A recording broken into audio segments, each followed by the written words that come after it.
Auto shutdown initiated.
Auto shutdown cancelled. Powering off.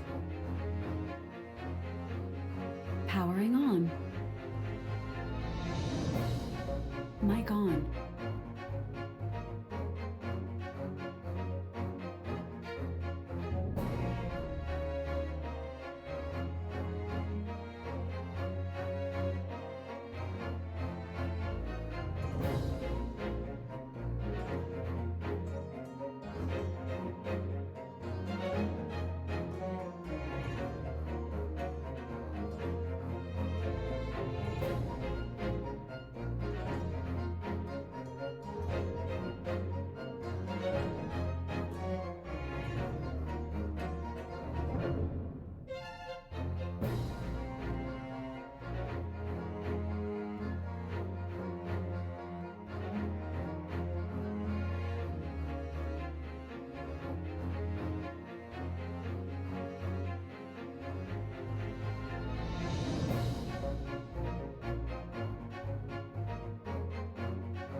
Hello everyone, welcome!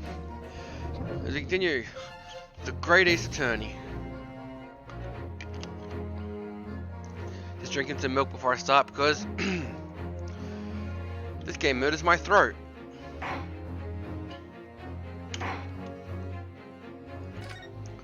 So, episode 4, part 2, trial. We've come to accuse the Gingers. 2nd of November, 12:33 PM. The Old Bailey defendant chamber.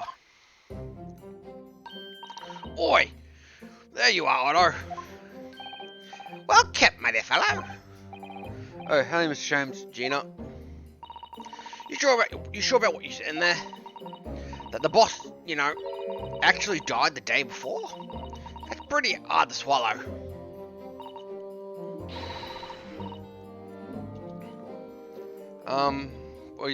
Well, you missed at the end of the last. You probably didn't miss much because my connection died, but. So, we found his watch. Everyone thought his watch was broken, but it turns out the key in this thing's foot winds it, and his watch is still working. And since he winds it every day, and because he winds it absolutely every day, and it stopped working, it means he had been dead for more than 24 hours. So what they thought, and the loud bang everyone heard was the firecrackers. And on the diagram, when prosecutor von Zeke first walked in, this board was actually here. That's why he didn't see the light or the body, because it was blocked by the board, and it was moved over here. Yes, I was shocked to reveal the revelations too, Gina. As was I. Presumably shocked from both of you. It's not a competition, Mr. Sholmes. But I was more shocked that all of shocked more of all of you put together. This is the autopsy report in question, isn't it? Yes, it's strange that there's no time of death noted. I suppose there's a simple explanation, or perhaps it was deliberately omitted? Oh dear, if it was deliberate, it puts me in the mind of the last case we worked on, Dr. Scythe. I know. Anyway, it seems that on the day of Lord Van Zeke's discovery of the body, Inspector Gregson was investigating the Redhead League. So perhaps something happened with them. Come to think of it, you joined with the Redhead with those League men, didn't you, Mr. Sholmes? You were taken in by their trick. No. Naturally, I wasn't taken in, as you put it.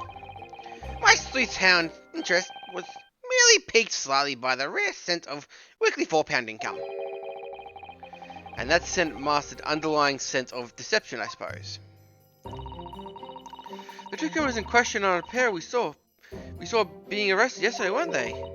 Mr. Sholmes was sweet, I mean. That's right, Suze. Ain't we gonna make one take talking to them?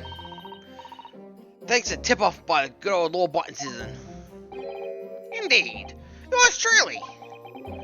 There's going to be that pair and witness stand next, is it? Something doesn't quite make sense to me, though.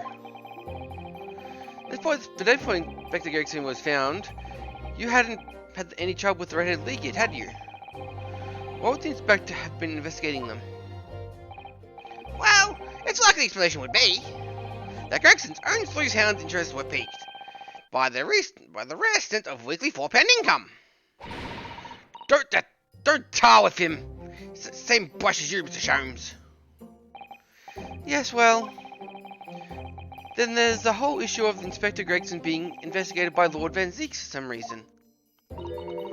The Reaper, the Red-Headed League, Inspector Gregson, Lord Van Zeek, and Kazuma.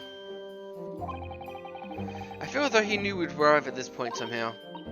Gosh, I think you're right. What's he really trying to achieve here today?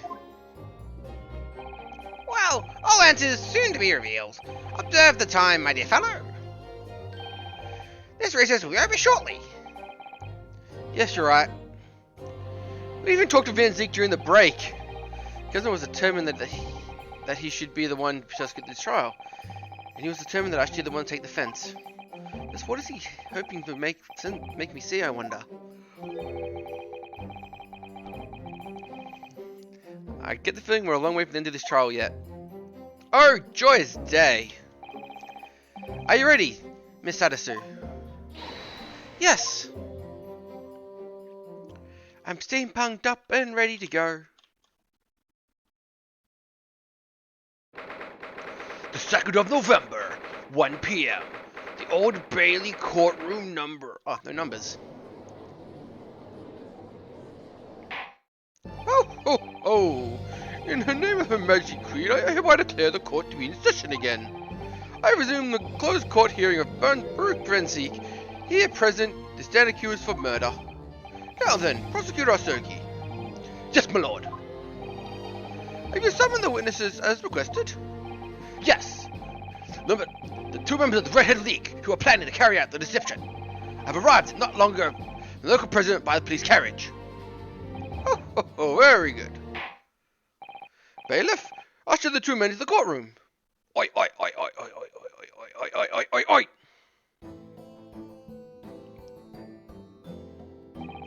These 2 men are currently being held in the police on suspicion of attempted extortion. You may admit your occupations to state your names for the court. I am Forbidden Retinue, a descendant of the great Roosevelt family in the Nest from France. My name is Puppy Derezi. I'm the 3rd son of the great family Derezi, the landowners of Napoli. The 2 men first became acquainted at boarding school in European nobility. Those are the grandsons of the further land of Europe. But we have another. I gotta get a better voice, alright? You're always hungry, I know. I have any idea how boring it was the noble blood. The loss. I make my mission to grab the bed of the world by employing the great cells of my brain. That's what I'm trying to do, eh? So, that's the only reason for the whole grand deception you've been carrying out. Where? You can't say that. Oh, bad, eh? The grand idea was what's some pretty plans. The whole strange combination is Chop of the Hairless Brothers. Stik of y'all. Listen to me, Papillon. I have two things to say to you. I hear you. Tell me all about it, Candy. I just Vandy. Firstly, I want you to stop calling me the couple. And secondly, they are not the Adventurous Brothers, because this is their business. Jabilo! There it is, the Jibbo's trump card, the furrow brow. Indeed, Jibbo, the furrows and the meaning of your words. Court has been led to believe that under the banner of the Red-Headed League, you have conspired to swindle money from unsuspecting members of the public. Is this true? Where? Qu'est-ce que ça? Exactly the nature of deception you which planned defrauded. Alas, I will explain it. No, Jabbo! Leave it to me! As you see, we are both a vivid red hair, no? At school we were the teens for without pity. So Jabbo here, he was many times behind the schoolhouse crying like a trivial fountain. Oh yeah, the dogs! One day the world will respect us, the residents! Every night, he would bury his head in his pillow and weeping. Cesperon, Petro, enough. I will explain the rest. The first death was the newspaper advertisement. About 1 week ago, we put the plan into operation, and this is the notice of the very paper in London. Yes, we noticed. It was this one, I believe, entitled To Red-Headed League. Oh yes, qu'est-ce que ça? I'm honored that you have seen it. It said that only the condition for joining the league is to have flaming red-colored hair. And if you satisfy that interview panel, are admitted to the league. You receive a weekly income of £4. On the day specified, the red-headed hopefuls gathered in the Grove Park beside the adornments, and for each person present, the pair took an application fee of 5 shillings. And with the money to France, you were playing the most elegant, no? No, it's the most dishonorable. But, to be frank, I am stunned by how foolish you'd be taken in by such obvious tricks. The fact was described to be by witnesses to be chocked with red-headed folk like cursed to orange brow. And on the day in which the men gathered to apply, it was the day before the victim was discovered. Crucially, the two men spoke face to face with every single person present at the day. Where? I have seen more red-haired people in one day than I've seen in my rest of my life. Hey, Linkley, welcome. See, and now every time I say Chopper's here, I feel sick to my stomach. Anyway, why have I been summoned here today? Sorry? For the date of our trials tomorrow, I was told. Naturally, neither of them have been told any details about the trial. They've only been shown this photograph. It did make them laugh. Ho ho ho, very good. Ho ho ho. So, Demetrius and Disrosi, you will now give your formal testimony to the court on the subject of the gentleman pictured in this photograph. Of course, we're always ready to help with the law.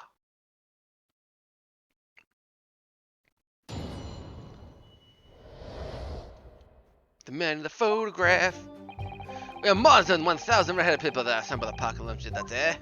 But I recall men in this photograph. Hey, Chopper! No, I don't remember him. Obviously, he's dead now, so I assume he was not in the park. Allah! This victim has nothing to do with us! You have lots to answer for, Peppino. It's your fault that we got caught in the first place. So, you've given sworn testimony this man in the photograph was not present. Can you be certain? Well, I'm quite certain. We did not interview this man. Never look like this. Came to the park, I can promise. Oh, I must be noted. You've been arrested for grand deception, however. Accordingly, this court with little confidence in your actions. Fuck you, Judge! Unfair!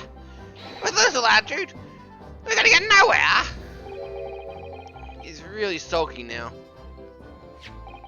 This confidential document was obtained directly from the Scotland Yard. It records every of the respective private diary dated about for the incident. It reads, Lime Street, Red-Headed League, undercover. Ah! I have the answer! Maybe it was another similar event in the park day. Question, eh? That is ridiculous. The question Inspector Gibson was investigating Red-Headed League, which means it's quite possible that the man was killed.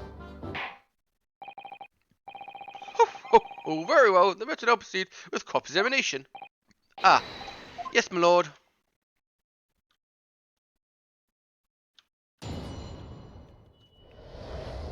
The man in the photograph. We had more than 1,000 red people shot the park lamp that day. But I recall the man in this photograph. Hey, Jabbo. No, I don't remember him. Obviously, he's dead now, so I saw you. But I saw he was not in the park. But according to what you said you met with 1,000 more people that day. Where? That's true. My eyes were burning red from all the head. Surely then you can actually remember every single face. How are you so certain? This particular man wasn't present. Normally, redhead is very distinctive, eh? But no when you have 1,000 redheads crowding around. That's what I saw. But I thought some other information you could give me, maybe you could recall. That is not the lines, Puppy, no. Remember, we do not remember him. We are sure of that fact. And there was a man with red headpiece, but it's a mustache that's not red, the color. Then I should think that you've forgotten him. Was it these said that these two had only been showing that photograph? They'd be told anything else. What if I just fed him just then? Excuse me.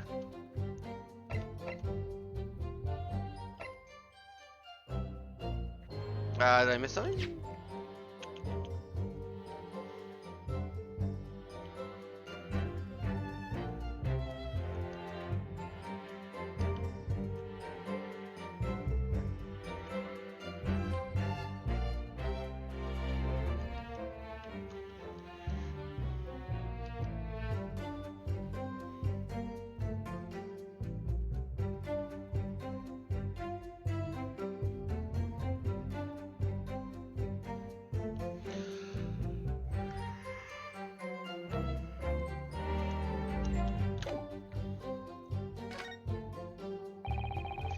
appreciate that knowing the man had a red hair wouldn't help remember the situation. When I told you that man was red-haired piece was actually a detective.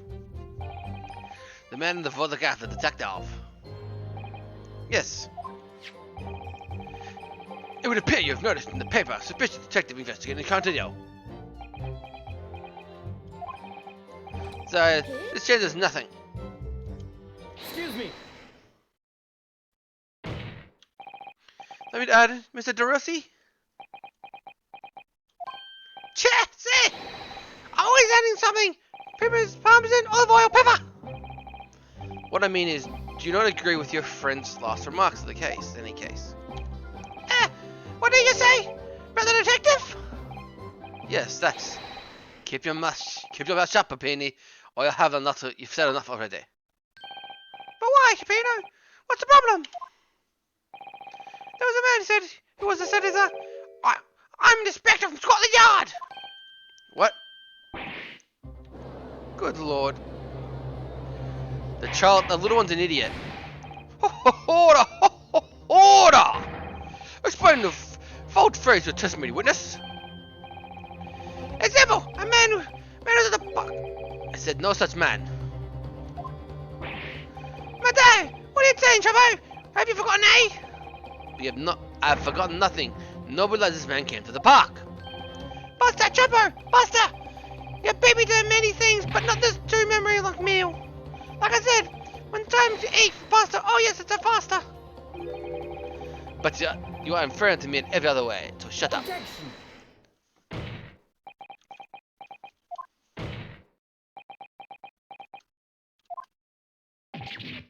Ugh. Top hard. The damage is done. Indeed, sir.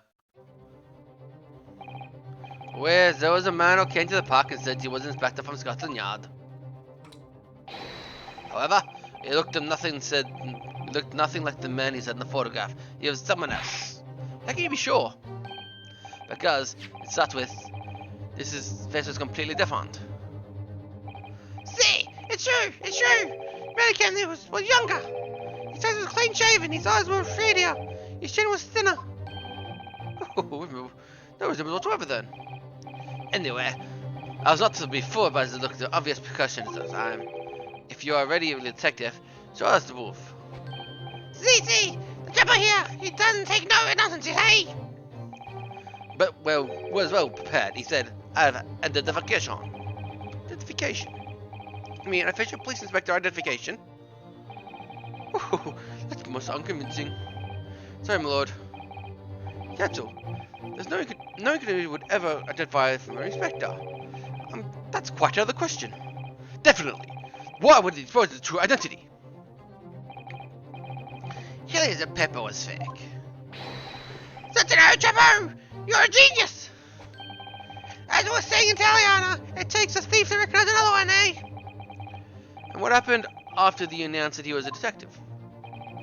It became very annoying and said, You're under investigation. And took his papers and said, I'm chasing you out of the park. It was fantastico! Look, here's the identification. So you stole from the man. He had it coming. He made us very scared.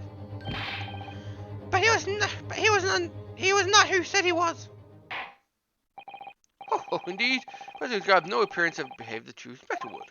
However, it would be prudent for these identifications to be the evidence.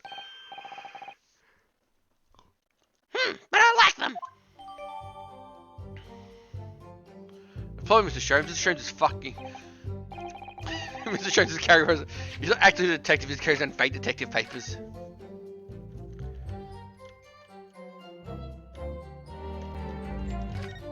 Open says me. Well, I suppose the inspector's identification looks inside. Da-da-da-da-da-da-da-da. Yes, identity looks like fake, doesn't it? Out of interest, what's the name given? Probably just something plucked out of the air. It's Tobias Gregson? Wait, what? This Scotland Yard insignia looks genuine to me. But how? My identification number details are all correct as well. It's whenever you know those. Do you mean to say... I know it seems incredible, but yes. I think this genuine identification book is issued by Scotland Yard. But that's unbelievable. It's a real thing after all.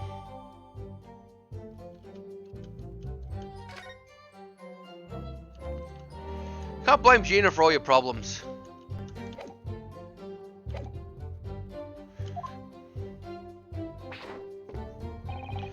Oh no, the victim has nothing to do with us!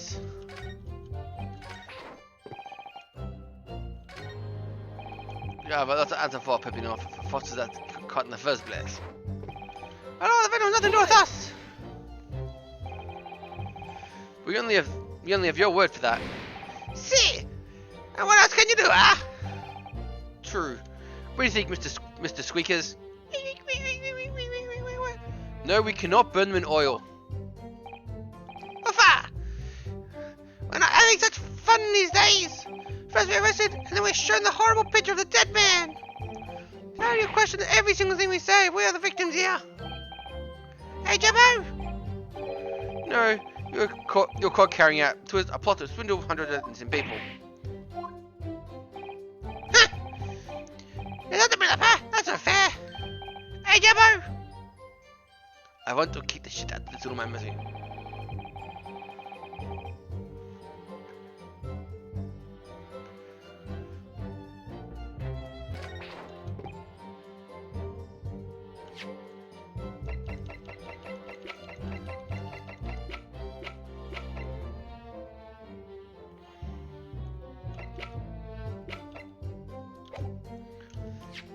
I think because it's actually a real ID. So like it has something to do with them because the idea is actually real. Objection! Yep.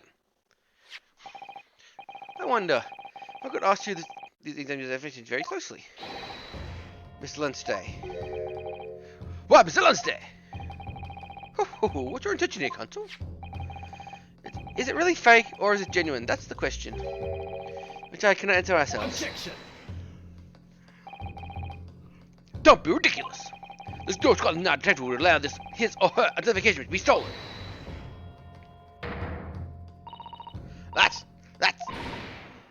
It's the boss's, no question about it. It can't be! As I suspected. And the kind of detective who attended the redhead moment day question was the real Inspector Gregson. Gregson was carrying out an equal in the investigation. Alas! Gina, you just like jump the barracks and go on that stage every time. Order! But if the boss is on vacation stolen, you would report it straight away. I mean, you was straight to me about it. If you ever lose something, report it once, SA. It could be that then the inspector was physically unable to report it. Physically? Eh? What are you saying? Unable to. You're not suggesting. Yes, quite possible he was killed before he had a chance to report identification mystery stolen. No!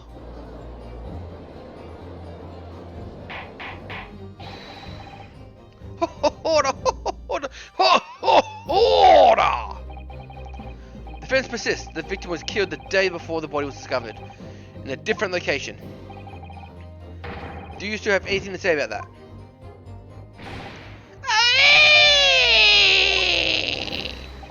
I know nothing! I know nothing! Put yourself together, Peter. Mon duet. You can't behave like a little more than a master criminal, said that done. I was trying to return to Italiana! Stop crying, Peter, please. Otherwise, Look, mate, stop your whining and start talking. Well, hope the defense is quite ready to hear your story. Consider me great detail. I know nothing! But you will tell everything. Or face the worst possible outcome.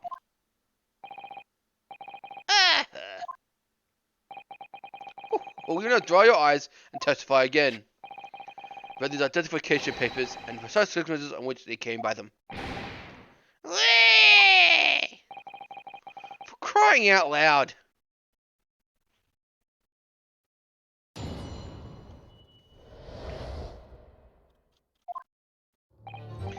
The truth is, we took him prisoner, kept him for the night in our secret hideout.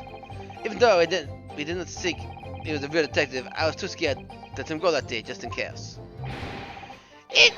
We took them out identification from him. He's not even in the room next to us. Didn't that matter have been a little tussle? We did him no harm. The next morning we let him go. He spent the night out in our room. It was nothing like the prison really.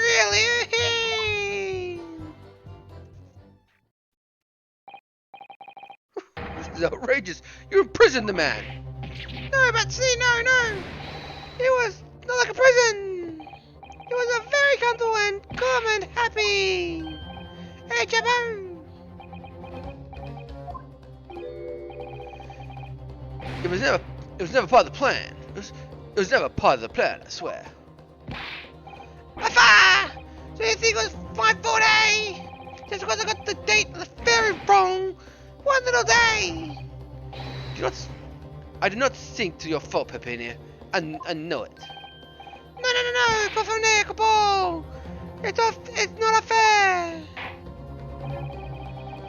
Oh, you should plenty times to go back to the prison, gentlemen. Ugh!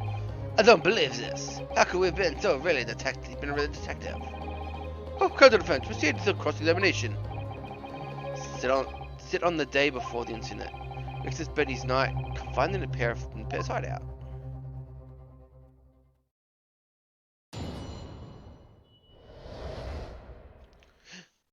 What is it, Tweakers? Tell me your secret info. This is, we took him prisoner, I kept him for the night, and I took it out. Hold it!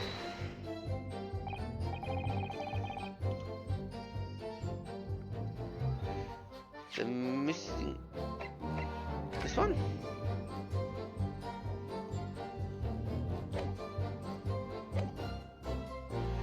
That's what you're saying? I will believe me, I never intended that to happen. It's not detective intended either. Do you think... But, there's nothing else I could do. See, nothing else. It's the first time I can't climb a chopper, and they wanna wait. After this fall, Pepino, there was this guy, the criminal masterminds. What about the hideout of yours? I know an empty house on the park of Land Street. Been that place there for 2 days.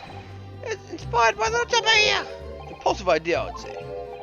No, not impulsive. Inspired, right, Chapo?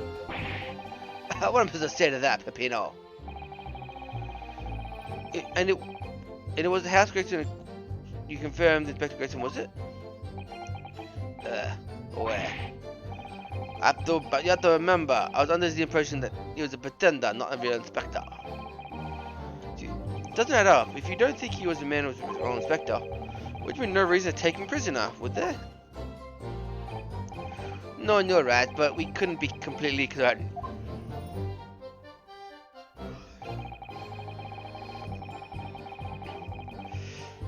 Even though I don't think he was a real detective, I was too scared to let him go that day, just in case. Too scared? Why?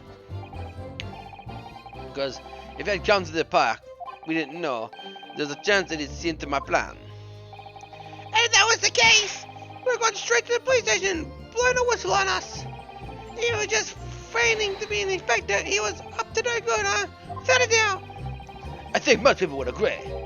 It was you two who ended up no good. Voila! See, you may be right. Hey, Jabbo! The point is, we were unable to escape from England immediately. That's why we had no choice but to take the men prisoner. What I don't understand is, why the inspector felt like he needed to show you identification in the first place? See, I asked myself the same question. You're writing down the names of the justices of all the people who took 5 shillings that day.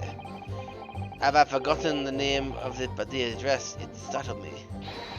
DC, address, Scotland Yard, Homicide Division, he said. What? It probably didn't lack a face, Peppino. Anyway, I was not rude, but I politely asked the men if we had said it. And that's when he started to say he was an inspector. Not long afterwards, I took out his identification. Was I expecting him playing it? Tell the court what happened next. I took him back to the hideout, you say? See, we did, ah! We let the man identification man and shut him in a room next to ours! Hold it! The identification book here, correct? See, that's the one! What would you believe was a forgery? I've never seen a real one, of course! But it was so suspicious, this man, hello, I'm thinking, must have false a copy. Well, as the people said, we were convinced it was not genuine. So together, the hilarious brothers took our man captive. Over there, we shove him in the ladder and lock the room. So we made preparations to transport those of all the money. For a penny or for a pound.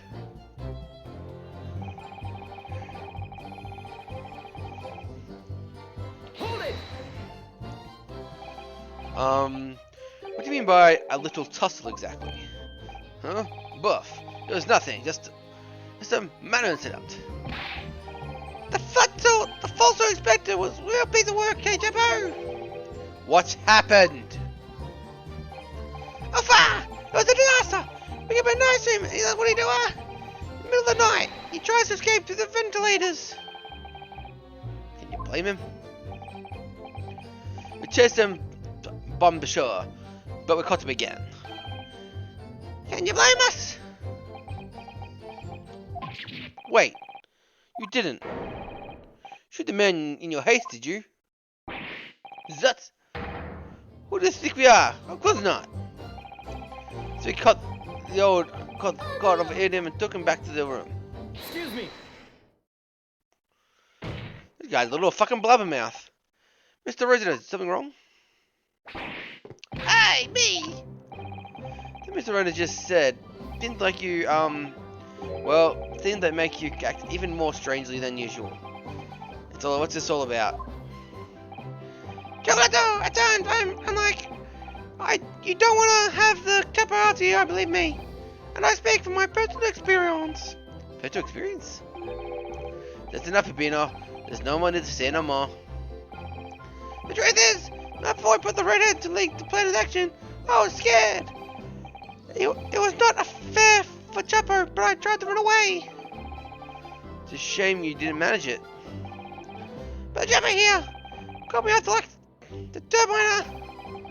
He dragged me back to the house, kicking and screaming. So, yeah, bruises to prove it, Chopper. Bruises? Oh, Bruce, did you say? I want to see my fatter bruises. That's enough, Pepino. No one wants to look at any part of you. But I'll show you.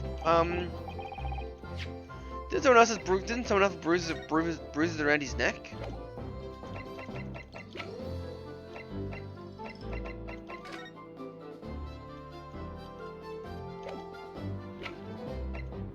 I'm gonna talk to someone else had bruises around his neck.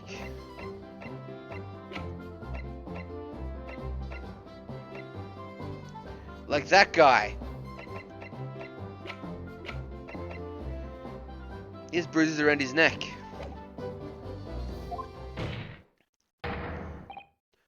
You do now. Allah, even if I want to see them, I'll do it. A call, you see. Still very visible, eh? That's red ring around your neck. You know when you were dragged back to the house? See, Chapo, sometimes it's very rough, and... That's enough! Patino's neck has nothing to do with what they're talking about now. You have my word.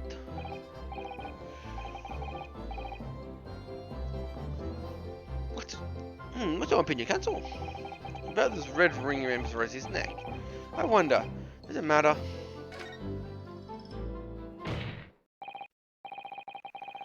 Mr. Rosie, I'm going to ask you.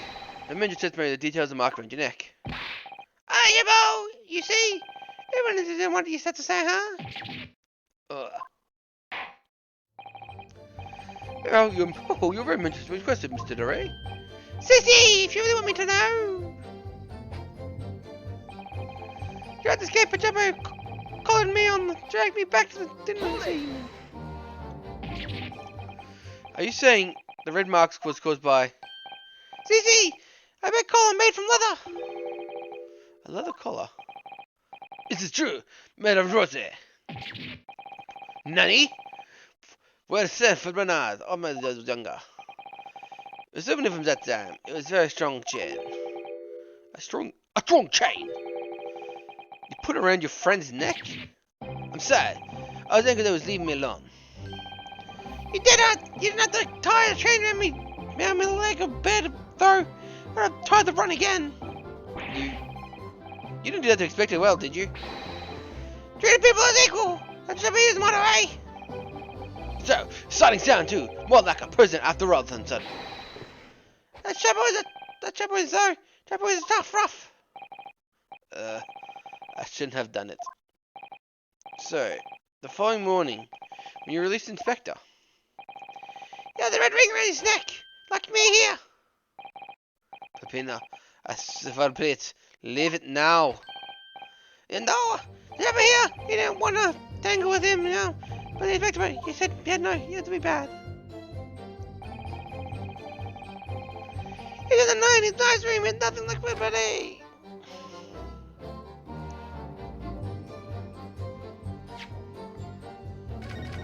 There's no reddening around his neck, dude. There's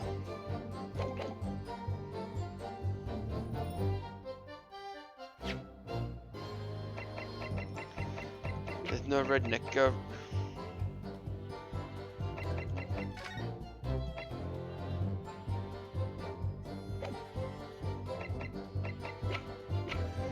Thing. Objection!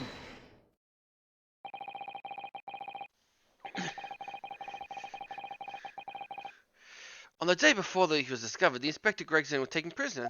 No, it was not like that. It was really hardly a prison. It was an invitation to stay. It was homely. However you describe it, when glowing to see remains. What is that, Consul? Take a look at this photograph of the victim, Inspector Gregson. You see, there's no red ring visible around his neck. But that makes no sense. It was me who took the collar off the man in the morning. I saw the red bruises on his neck, just like I have. Since the mark was still clearly visible on the witness's neck, you would expect him to see bruising on the victim. We put the collar on more recently than Mr. Rodizzi. Oh, indeed. This is most particular. But what did I tell ya? We say this is from the very beginning. Me timesy. Well, Pepe knows right. The man in the photograph. It's not different who we captured that night.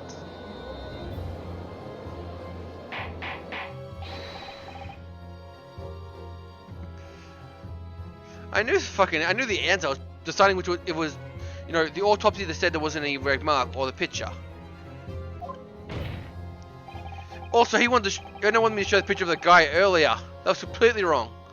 It would appear that on the day before the incident, the man who was visiting the park in Lime Street posing as Inspector was not Inspector Gregson at all. Objection! That's true. However, he explained the Inspector's identification. The general identification book issued by Scotland Yard. They could say what someone else would have stolen such an important item from the Inspector. The prosecution made the assertion itself. And we also know the Inspector had made note about the Red-Headed League in his diary from that day. Which really means he kind of divorced the two events completely. We need to do the events of troubling. If the real Inspector Gretchen, whom these two had encountered, in fact, was not. The fact that there's no bruising seen around the neck defies explanation. But equally, if someone actually intended the Inspector, had that person come to be a professional in the real respective identification? Would the vet have possible explanation for the council? What do you say, no? No, you can't eat them. But it's precisely this occasion we keep emergency notes and court records, Benito. Those are the facts, and the facts cannot lie. No, the facts cannot lie. Even this point, they're so incredibly unbelievable. Well, my lord, the person who turned up to identify the person who turned up to the park for red-handed involvement is reviewed by information in the court record, I believe. Oh, goodness gracious. Very tantalizing, Mr. Nardo. So, why don't you help us out and see whatever the truth is you've apparently seen? Who exactly is the spectre appeared before the resident to exist?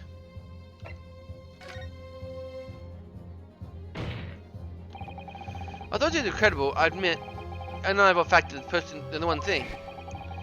There's no bruising concealed on the victim's neck. The person these redheaded men took prisoner that day cannot have been Inspector Gregson. In other words, your whole argument up to now has been a waste of time. Objection.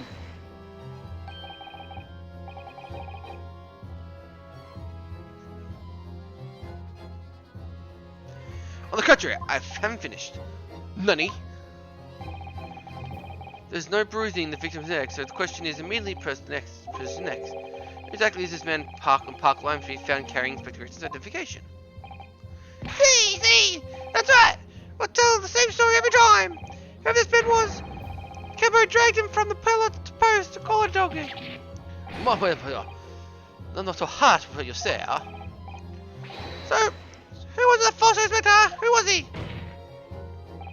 Clearly, the defense has an idea about that. But the identity of the man who was these two in prison last night.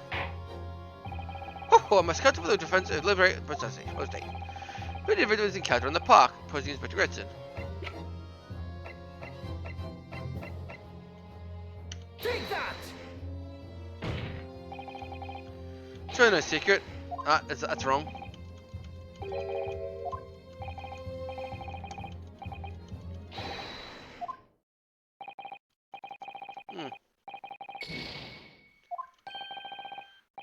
Like about the Cabo, learn the colors you want. Perhaps by learning fair needs to experience what it feels like to be dragged around the shit by the neck. I'll use my imagination, thanks. Well, Mr. Nardo? The red ring produced by the collar was clearly... Okay, I'll do the other... I'll go for the guy with the big lip, because he has the ring around his neck.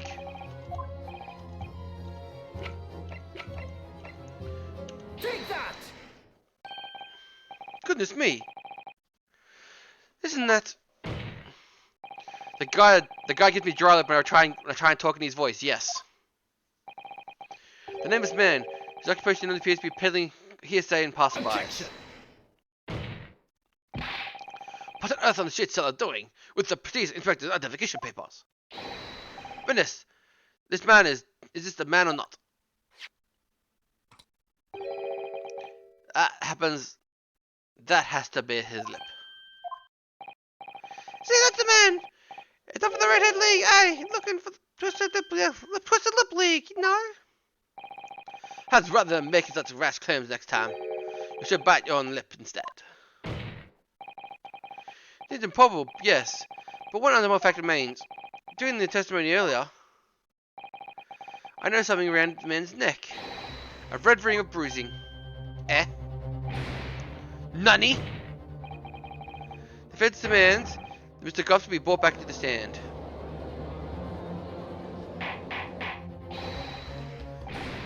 I don't think anyone said anything about being sad. Oh, the bailiff! Bring the aforementioned witness back in the courtroom. Immediately! Oi, oi, oi, oi, oi, oi, oi, oi, oi, oi, oi, oi, oi, oi!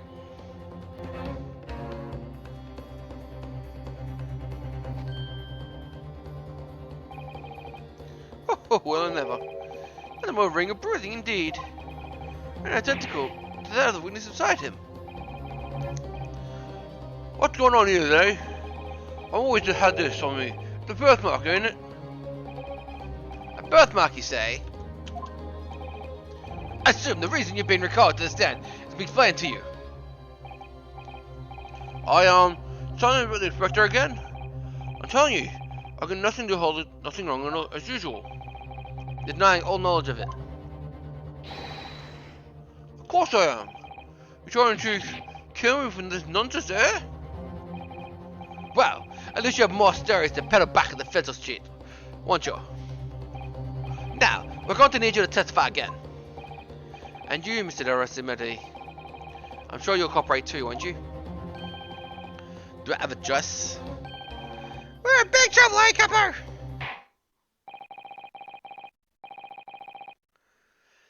It's quite enough. Not quite to let you chatter. Proceed with the testimony. The witness's testimony, moni. This man who claimed to be inspector that day was definitely not this man. That's right, see? And they would have forgotten these chain lips, eh? I'm not lost history, alright? I'm not in the Redhead League. I'm all alone in the world. Me, I had no contract or nothing. Why would I involve something like that? Look at me, eh? Do you think I can carry out this guy's head like this? Maybe he is Gregson! Dun dun dun dun dun dun. Who would appear suddenly everyone ran? I thought I've been telling you, huh? There's no need for pointless testimony. Ah. Oh, I don't remember. That's a sheet. Oh, I know. You're gonna come by to check in the ticket book, eh? Well, yes, hard to explain, but... brief combination, I think, Counsel. Very brief. Ah. Is there anyone in the courtroom who thinks I might be on something here? Sounds so fast. I'm on your side, Mr. Nato. Ellipses.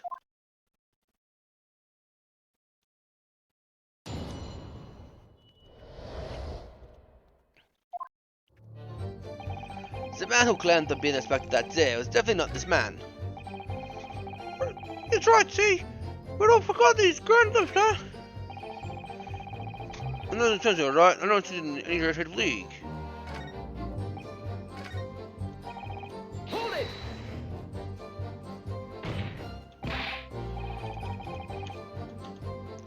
But you say you can keep yourself quite certain. There's no need to hurt your hands on the desk, monsieur. So, it's got to be obvious, known. Because I've never seen this lips like this. Nevertheless, there's a clear red mark around the man's neck. They're much like the left behind the neck of your collar and prize collar. Matuda, what's your words? Around my neck. You look very much like my neck, eh? No, it's a birthmark, lad. Biggest in London, and next to Dartford, I had to break my mold and then make me. For the first time in my life. I feel lucky to have born with red hair.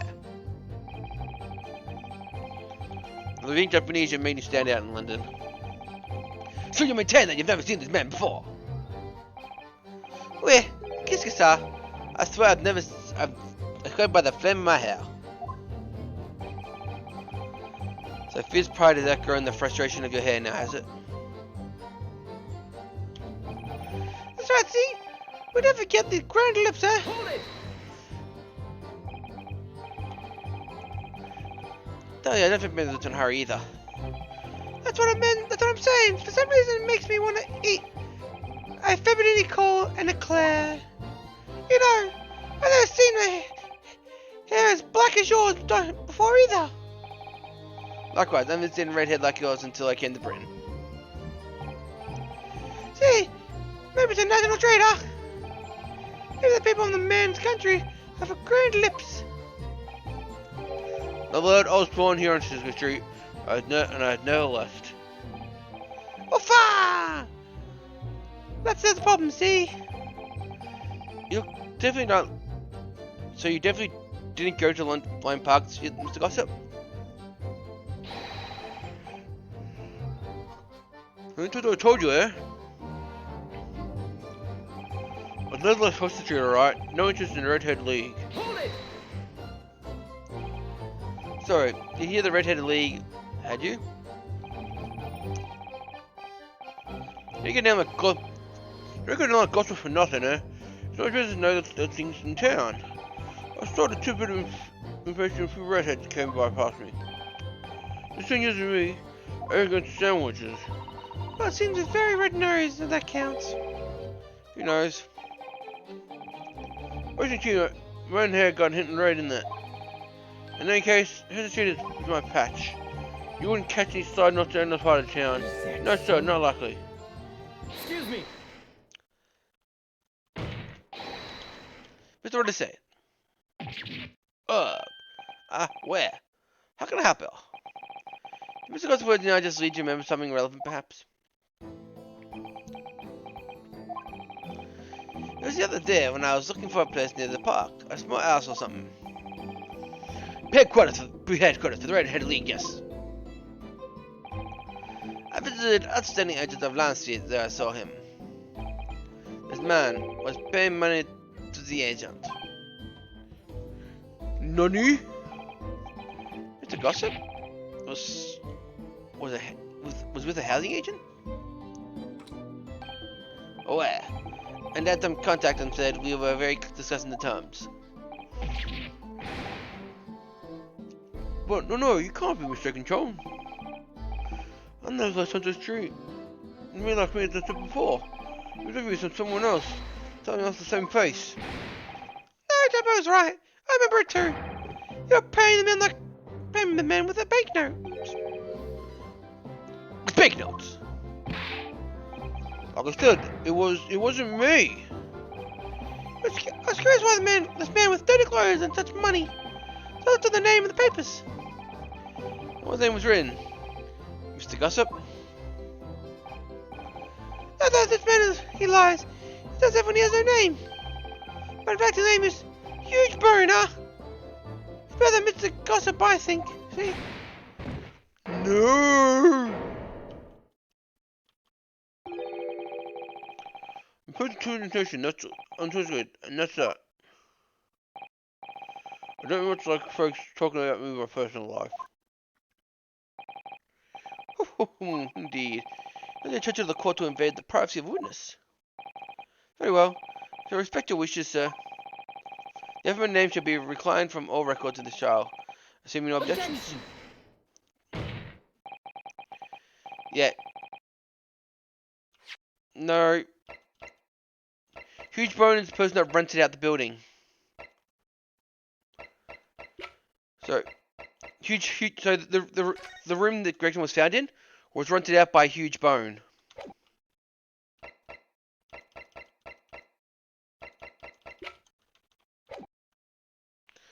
So, but the defense objects. Because the name just now mentioned is very different to the case. How could it questioned? You seem to have dropped your responsibility, Asogi? As it happens, my lord, the particular name has already been mentioned during the today's proceedings. Oh, I never. In what capacity? Huey Bone is the name of the leaseholder of the room.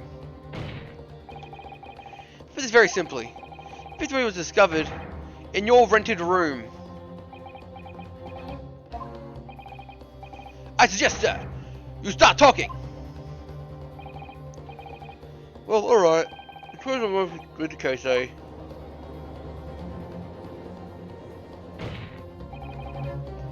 So your name is Huge Bone.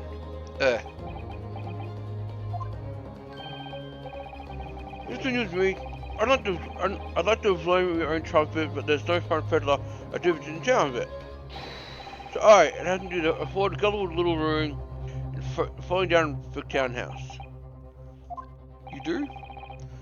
And once every 6 months, I have to go pay the rent as an agent in Land Street. I remember it now. Those two vulgar bird-head gentlemen there last time. I'm Phyllis is vulgar, it's not me! Sink again, Peppino. Why didn't you bring this up before? Like I told you already. I'm not talking about my personal life. The two peddler with different turns, no fuss. Oh, your updates have include the most surprising revelations, Mr. Bone. The foremost. So, the leaseholder Scotland Yard has been looking for us since the Board of Recovery has been here under our noses all along. I heard the room the fellow was found in, it's true. It's true, it was for a different. What difference does it make?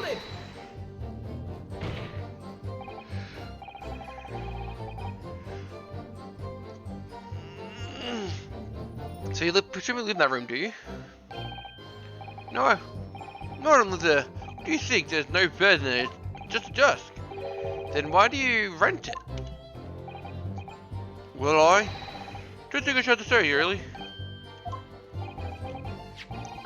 How about the nurse board in there? Which you cover them top door and could have a document the police should have access to. Oh no, it wasn't mine. Pretty much have brought it along. The only other two with the bolts I belong to me are just on the chair, that's it. People don't generally carry enormous those boards around with them. The question is, was Inspector Grayson killed there, in your room? Well, these are not the first idea. I mean, caused me to, and it's really unbother to be honest. It seems that Mr. Gossip, I'm sorry, Mr. Bone, would rather a little known about this room as possible, it seems. It does come across that way. More importantly, when the state of the crime is actually his room completely changes things. In particular, there's one part of this testimony that really is bothering me now. I think I'm finally going to undo this man. Put his pants back on.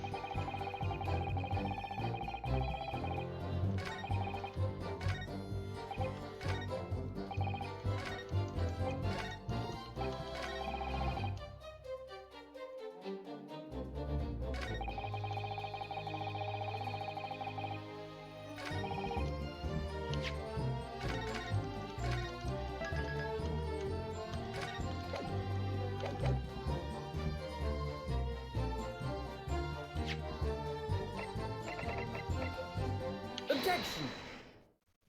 You have no kinfolk, as you put it. Then why is among your sparse furnishings you found this photograph in the room? Oh, assuming you've been renting the room, this photograph belongs to you, does it not? Well... Mr. Bird, not the pretense. Tell the court exactly who you are, really. I don't know what you mean. I'm a prisoner. I keep telling you so. You really need to bother me. Please, just leave me alone. As the man says. I'll leave it alone. Whatever the truth is about this man, life has no bearing on this case. Because simply, it's not possible for him to impersonate the Inspector Gregson. How can you be so sure? Just look at the man. None of those guns could ever hide those inadmissible features. Unless they're on purpose and they're fake. Does his eyebrows match? But I further look at these other ways around. What do you mean? Oh yes, Counsel, what do you mean? Well, there's no doubt Mr. Bones' lips are very prominent indeed. There's a possibility that his apartment itself is part of the elaborate disguise. That may part of the feature, in other words, revealing his true face. We're more like an impenetrable disguise. Joe, Mouse, attack his face. Runs off my arms and jumps off. He has a goddamn sword on his hips. He's gonna cut my ear off. Oh! Good witness. That's the truth about this court. If that's a disguise, then underneath it, sure identity must be. I suppose it could be.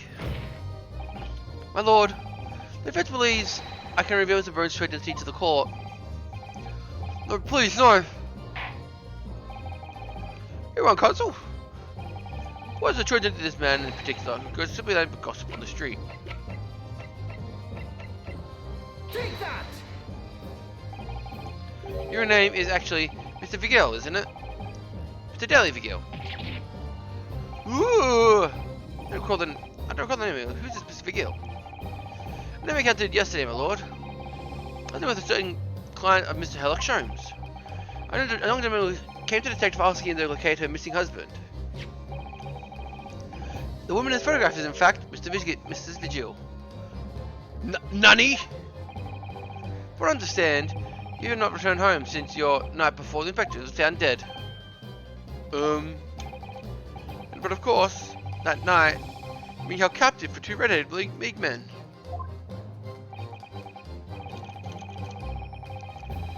And last night, you were put up in the possession service of preparations have testified for this trial. Because we had been led to you that you and Miss Venus Miss are all homeless. But being important witnesses to this case, we need to know where we can find you, of course. That explains why you have not only been able to return home, but unable to contact your wife. You've been beside herself with worry, waiting for you to return to vigil residence. No, hold on a minute. What am I talking about, really? Simple enough matter to confirm your suspicions. All I have to do is pull off that disguise. No, please. Bailiff, bring soap and sponge and a washing bowl at once. Mr. DeRuz, Mr. Rosa, you are restraining the witness. Where, my lord? Say, my lord. Whoa! No, stop, get off! Don't!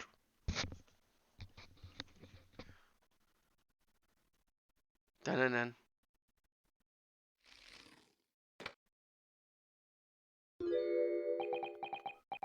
Now have to go back and join Jojo's adventure. You're happy now?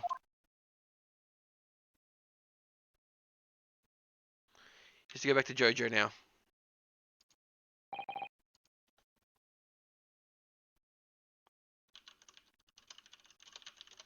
Whoa. I think you got 2 features, I presume. Where do you get the suit from? Lift your head, sir. The clock cannot see your face.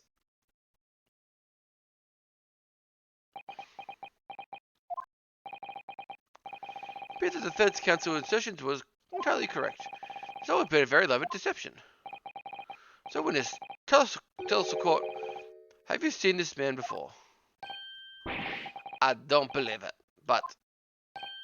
See, there's no question. This is the inspector that we saw in the park. Extraordinary! On the day of Red League's enrollment, the man claimed the Inspector Gregson who appeared before Mr. Resident and Mr. Resi in the park. Was you disguised as an inspector or brother?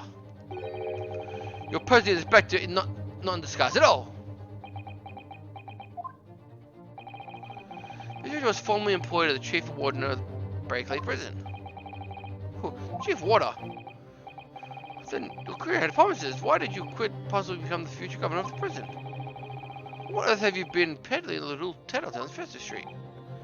Well, it's been 10 years since Miss Virgil worked at the prison. 10 years!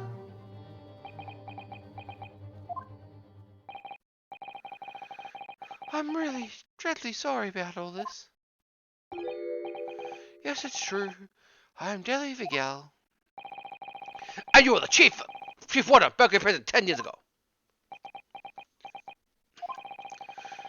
Sir, where did Mr. Hillbird come from?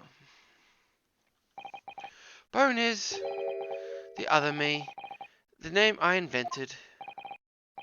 Well, eventually, a great deal underneath the surface here. I'll explain everything.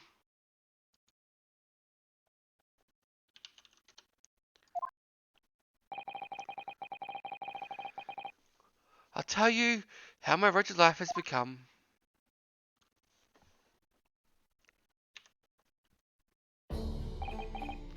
As you say, 10 years ago now, my appointment was a Berkeley Chief Warden in the end.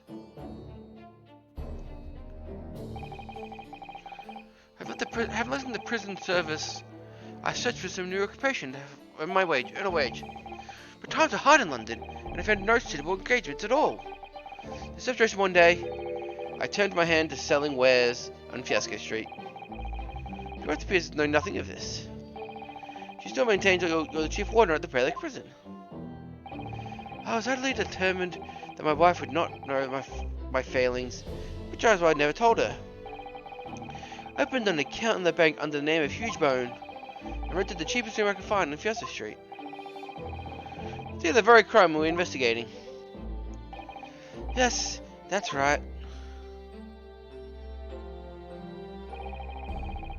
A place in which I could emerge every morning at 8 as Squaddler Peddler. Sent myself back every evening at 5 into the well-dressed man about town before returning home. I quickly became my daily routine. I was puzzled by the lack of furniture in your room, but that explains it. And why on earth didn't you tell us in the very first place? I have a wife, sir, and 2 sons. Without what she does here, I regularly mean some pride. I couldn't bring myself to disappoint them. So instead of decided to conceal occupation from them. Yes. I made such a terrible mess of everything. Still, one thing does not add up. No matter how many tidbits of information you could tell passing gentlemen, at service of peace, you're gonna hope to make such salaries you've made Commander Chief Inspector of Prison. Oh, very true. It's hard to keep up your family's comfort despite 10 years of somewhat disembodied employment. It was all thanks to Inspector Gregson. What? Inspector Gregson? What on earth? It was some years after I invented burrowing that I began my other life as a street seller. The inspector, that is, recognized me on day 1. You mean the victim was an acquaintance of yours? I knew him from the time I worked at the prison. When he told me what I'd become, he was deeply troubled for me and my family. And from that day forward, he visited me on Francis Street with increasingly regularity.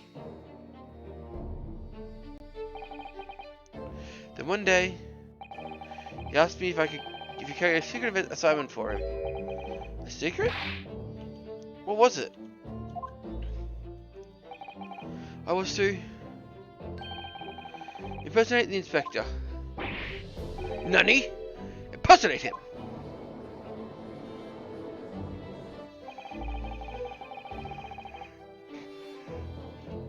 Who was met in a little room? The inspector could brief me. Visit others tomorrow. Take the statement from the properties. It was always the same thing along those lines. Surveillance work, interviewing people. On those occasions,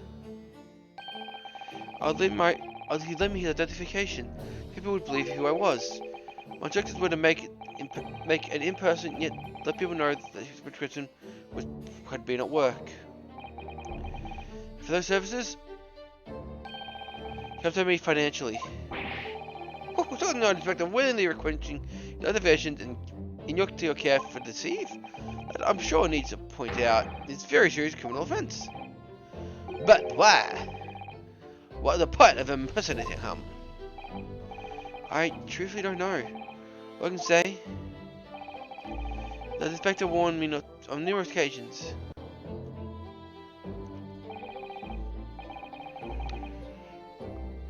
Now remember, Vigi, I need a solemn word. You don't blab about this to anyone, alright? Ever. Even if I end up croaker.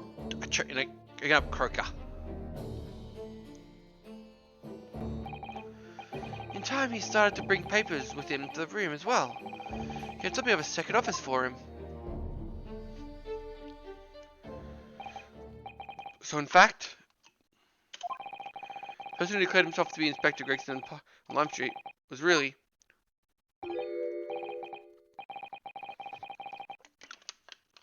yes, it was me, acting on the inspector's orders. As usual, I removed my bone disguise and then went instructed to the park and armed with the inspector's identification book. It never occurred to me that the bruise on my neck would give me away.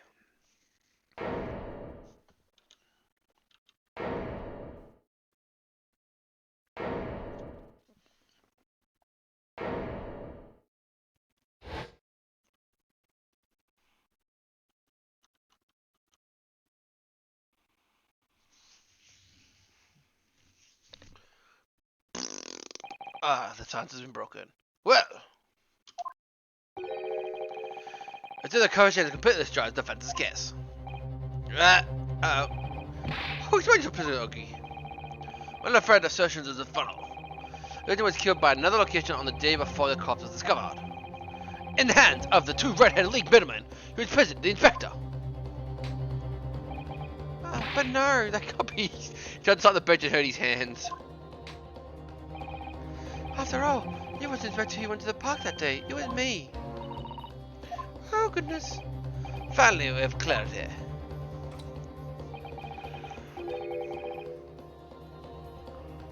We had nothing to do with the murder of this inspector. I must say, Monsieur Le France, for proving it. Ah!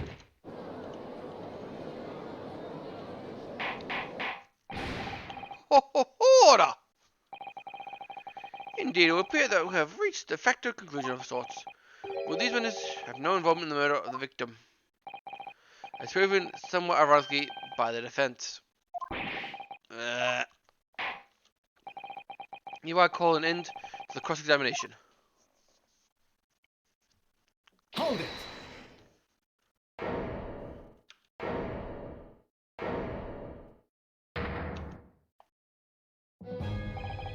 Pardon me, my lord, but with your permission, I'd like to pose one further question to the witness. Customer? Oh, what question, Kenton? It concerns the event of 10 years ago. I believe you would be present at the very significant execution that was carried out at the time. 10 years ago? The execution of the professor, Gentile Shogi. I want to know exactly what your involvement was. Oh. Answer me, man. Oh, one moment, counsel. Related to the current case. Naturally. It was a prosecution belief that the case had been invented 10 years ago were definitely linked. Who does the occur, counsel? Kazuma, you're not yourself. You're not as calm as you collected as usual. Poor Kazuma-sama. I wonder what he's acting that way. His individual memory just happened to be past 10 years ago. Would tell great to show you the last moments his own father. I know, I do understand that, but even so. Because Prosecutor Sogi, do you generally believe the question requires answer to learn the truth behind Inspector Gertzen's death?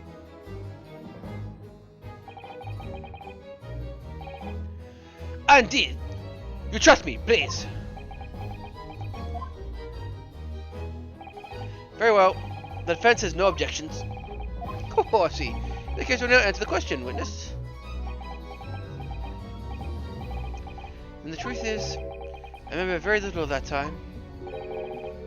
You have forgotten! I'm sorry to say, yes. As I said, I resigned my role from the prison 10 years ago. But for some particular reason, the memories of the events leading up to that moment are extremely hazy.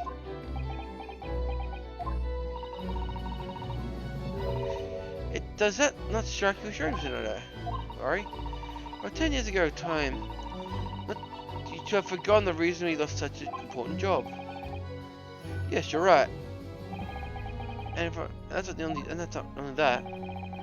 His claims contradicts what we already know. Human spirit is a fragile thing. To be broken is too easy. Which is why I have a tendency to wrap it up for protection. Sorry, the human spirit? I'm afraid I don't understand what you mean. Then we experience the pain and suffering. The feel the unbelievable bear. We block it out, obliterate it from our memories, steal it away. But it too never leaves us. The seal is broken, the memories will resurface. And that they do, the fragile spirit will finally be crushed. But how do I really don't know. Cosmo-sama.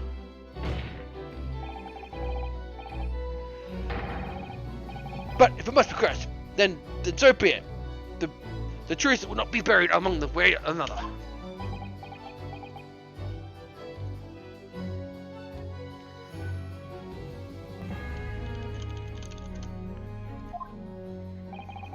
Right, now I understand. It's clear what intentions are. I mean to expose the truth at any cost. No, that's a bad idea. Perhaps if I point out the contradiction in what Vigil claims earlier, it might cause some crucial memories to return to him. But should I? Should I press evidence or not? Do it! Do it. Do it. I have no idea how it's going to go, but the court of law and I have a duty to pursue the truth. Mr. Vigil, I'd like to look at this.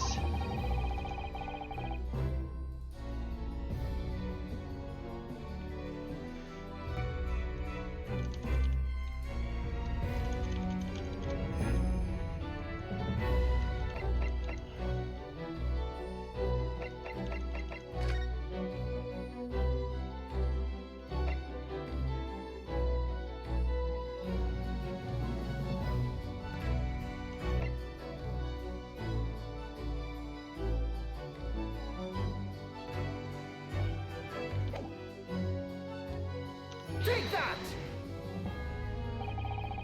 A few minutes ago, you made the following statement. I realized my role in the prison. I resigned my role in the prison 10 years ago. Ah, well, yes. In other words, you claim to have left the prison chief of your own volition. Well, yes, of course. Why? Tell me. Do you remember seeing these documents before? No, I don't. This is a dismissal notice ordering immediate termination of the prison staff member's employment. A dismissal notice. Name on the notice is yours, Mr. Vigilati. Mr. Vigili. What? It's my 4 fingers. Why?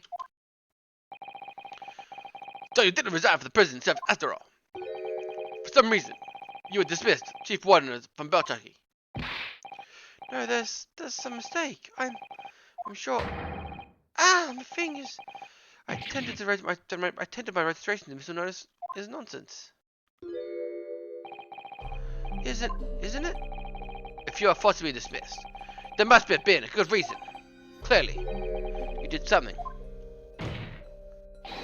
Mr. Vigili, it's time to break the seal you have in your member.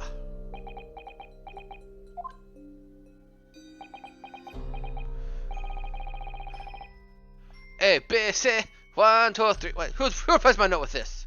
According to few remaining records, the final accusation was supervised on the 17th of June 10 years ago. On that day, something very serious took place at the Velclay prison. The 17th of June. Was that the professor's execution? Professor.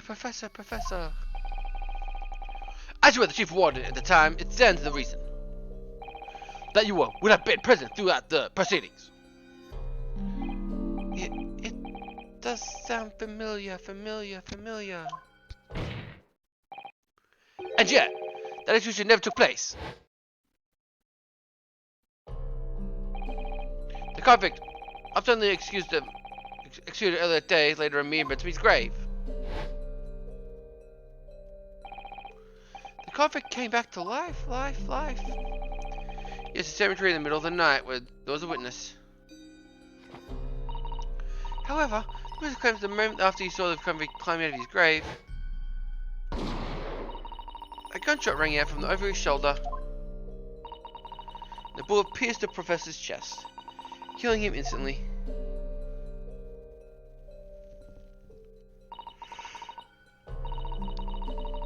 Those may have been the professor's actual moments. What the hell was that? No. Yes! Seeing you were in charge of overseeing the executions at this time, you must know the truth about what really happened. In your head, somewhere deep down. Well, Chief Warden Delivery, I know the memories can't explain what happened the 17th of June 10 years ago. Now's the time for you to drag him up.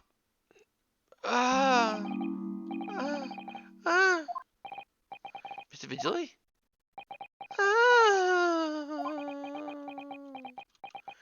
Did you just climax, sir? Yes, the whole prison. It was complete chaos. prisoner escaped. He was killed in the cemetery. Shocking news ripped through the balcony like it was a hurricane. What? What? What?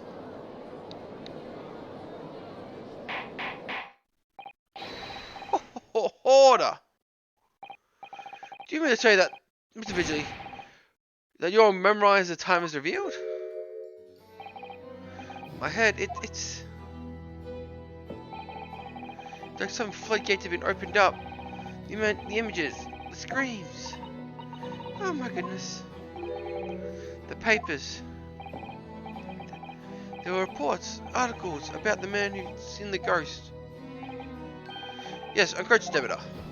But surely the reports were exaggerating. There were traces at the scene. Traces of what?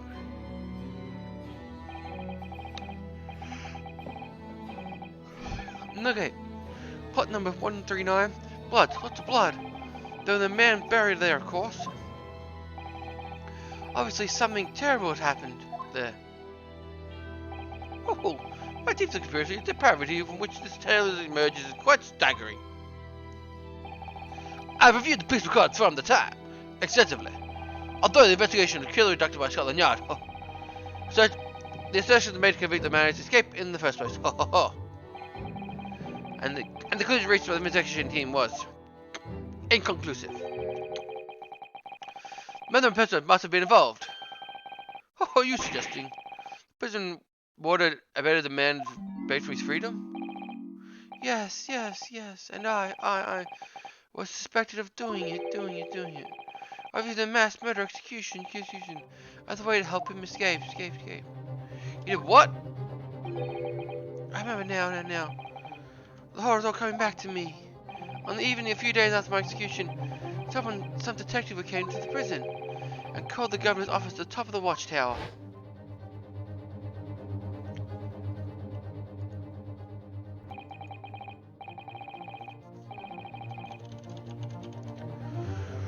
I'm sorry. It's serious business. I can help you now. As chief warden, you are responsible for overseeing the execution of 4, eh? Well, it seems the fellow's gone yard want to have a few words with you about it.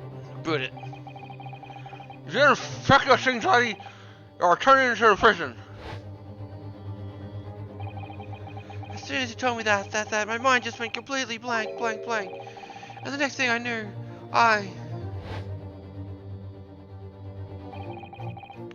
Professor, the most hated kill in the country's history. I'm not letting him escape. I'm finished. My life. Did you jump out the window? It's over. You jumped out the window. Splat.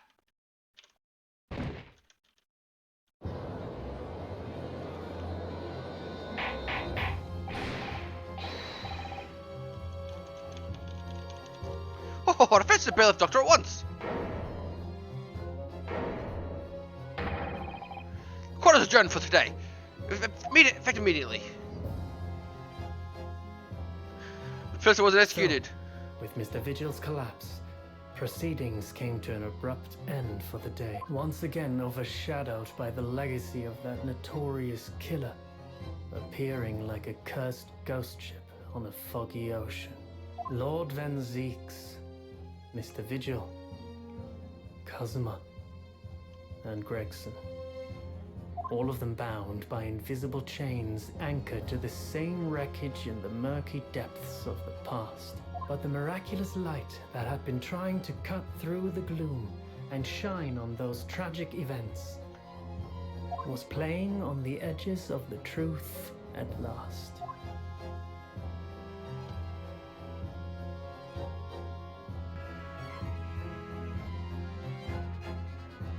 To continued B.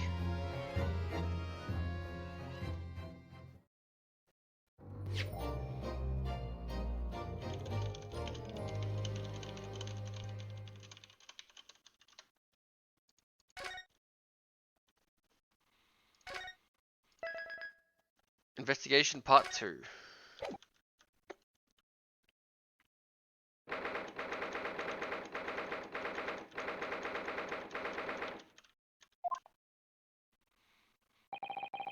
still can't quite believe what just happened. I still can't believe what just happened. I know. An inquiry over the bailiff over the court session has been adjourned. It seems that Mr. Vigil is taken to the hospital to recover. Right. 10 years ago now, Mr. Vigil attempted to commit suicide by jumping out of the window of the prison grover's office. But ever since then, he's completely blocked the memory of those events from his mind. We knew his secret. Not his family, not even the man himself, but I forced it into the open. Was it wrong for me to do that? Did I overstep the mark, I wonder? Reno! Reno! Oh, Iris. You're miles away! I thought I'd be refreshed with tea, soothing tea for you. Oh, thank you. You and Susie have been exhausting days so far, haven't you? Oh. Your dad's dead. Thank you, Iris. How thoughtful of you. My dad's what? Never mind. Do you happen to know where Mr. Sholmes is?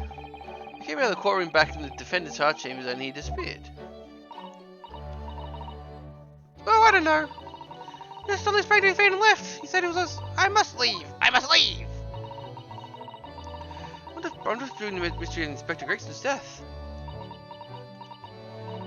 Well, you know what Haley always saying, don't you?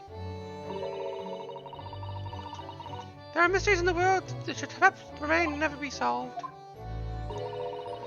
For the construction of a solution comes only at the expense of the destruction of someone else. What does that mean? He knows very well what happens when you open something else. Some old wounds, you often open your own too. Just because he can't take his own advice and leave him well left alone. Solving mysteries is too important to him. That's so true. Well, that's what I like about Haley after all. I suppose that a lot of great detectives in some ways. So then, let's have tea. And I'm not giving you a choice. Oh, do you have time, Iris? Yes, I finished this month's manuscript at last. It's barely a day to spare before deadline. Oh, I'm looking forward to it. A brand new story of reading the adventures of Sherlock Holmes. You know, I always hide Haley's violin on the days before the deadline. You do? What was Mr. Sholmes? I'm sure that's very wise, Iris. It's indispensable for you. Now then, my dear fellows, let's make plans of action before we continue our investigation. The morning's trial.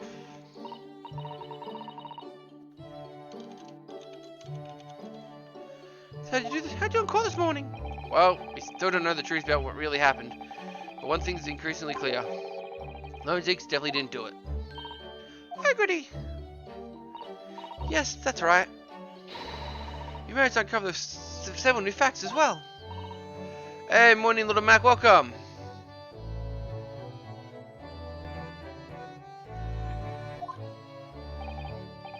And there was another development as too, Cosmo.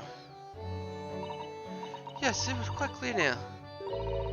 Cosmo Summer is not himself. The way he's acting, it's almost as if he's possessed.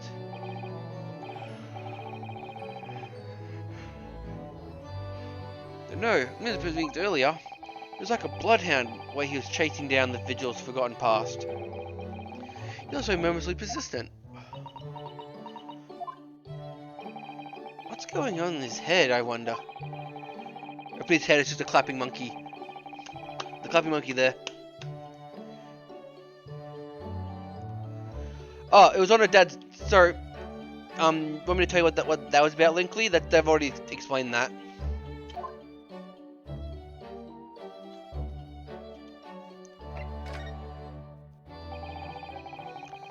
If you look at really, yeah. So, the professor, the murderer, the one behind the Burlak Tower murders, was Cosmo's father. Iris's dad and the judge were all like doing case studies in London, and when it came to what professor was a Japanese exchange student, the government buried it so it wouldn't cause any international disasters. And once it's in and once he was in jail and executed, they just came back. And until it all came out properly, the news, it's a government secret, and they can't talk about it. The president really was murdered that day before the body was discovered. Lord Van Zeke would be innocent, you see. What? The day before? I thought you were easy enough to work out. Just by examining the corpse, surely. Yes, you would expect so, but curiously, the time I guess was included in the autopsy report. Huh, that's curious. So unanswered questions about Lord Van Zeke, though, aren't there? Do you mean? I mean, what is he doing here in Fashion Street that day in the first place? According to the man's testimony, he was there investigating Inspector Gregson, didn't he? It turns out a little room was actually the executive's secret office. That sounds like it's all the makings of a wonderful devilish plot. But then what's his notice board covered all over the pretty little papers? Papers about cases linked to the Reaper. I'm starting to get a bad feeling about this. Gregson was the Reaper, and he had Vigil go and pretend to be him to have an alibi. Oh dear, it sounds more like something horribly devilish. We must start looking into Inspector Gregson's movements of late.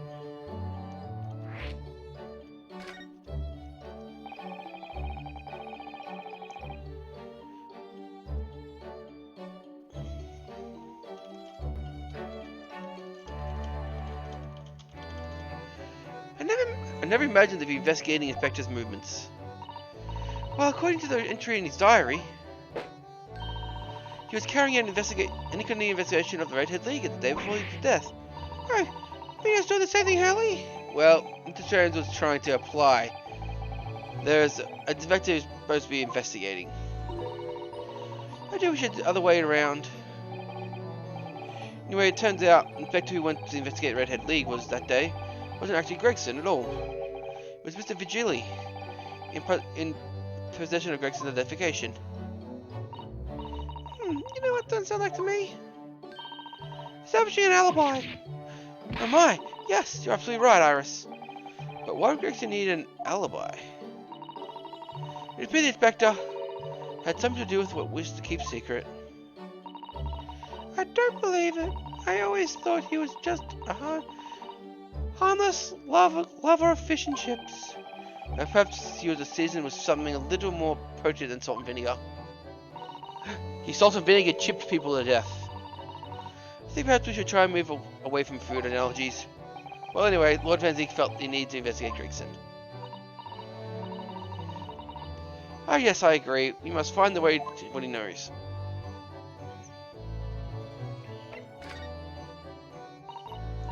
What do you say?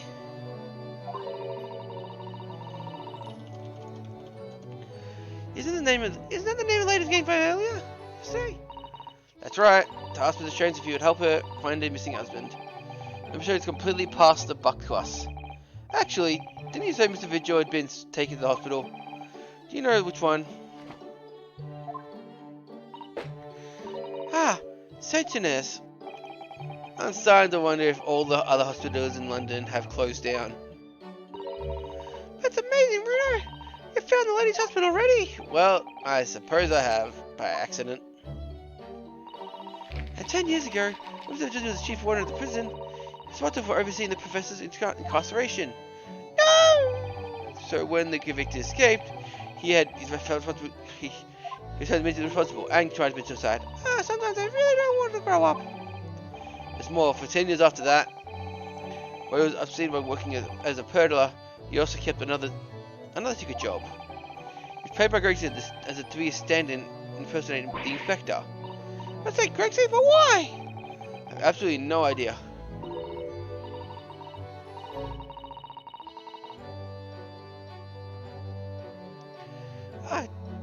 Jeannie was right. I don't think all adults are no good now. Including you, Bruno. I haven't paid anyone to impersonate me. That means he has ties to Professor and Inspector Gregson, though. So I think you have to pay a visit Mr. Vigil, don't you? Back to St. Soners, then.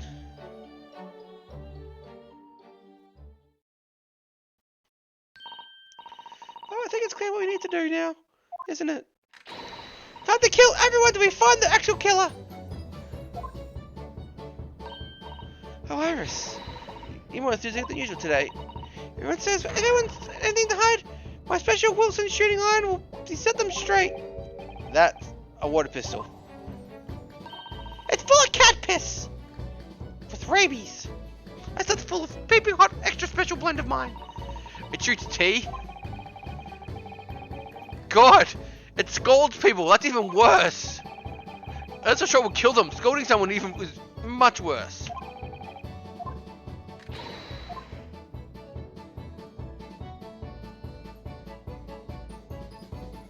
Okay.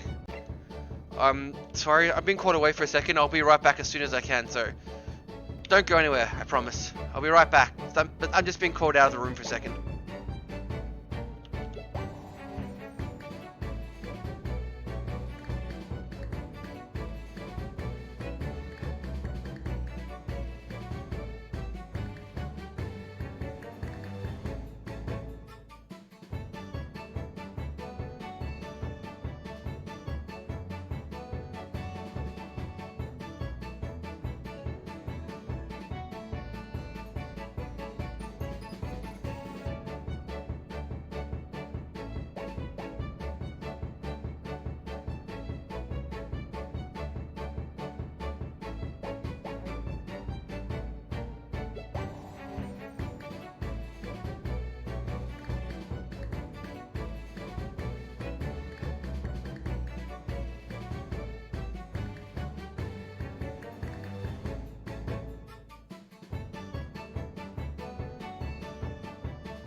Sorry about that. I'm back again. That doesn't happen again, but some things just happen. Some annoying things just happen sometimes. 2nd November. The British Supreme Court of Lord Chief Justice's office. No argument, prosecutor Shogi. You continue the trial exactly as I instructed. As I clear. Perfectly. Oh, Kazuma-sama. The fine Lord struck out by the sound of it. He never did know when to hold back down.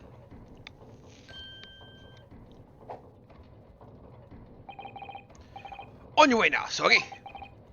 My lord.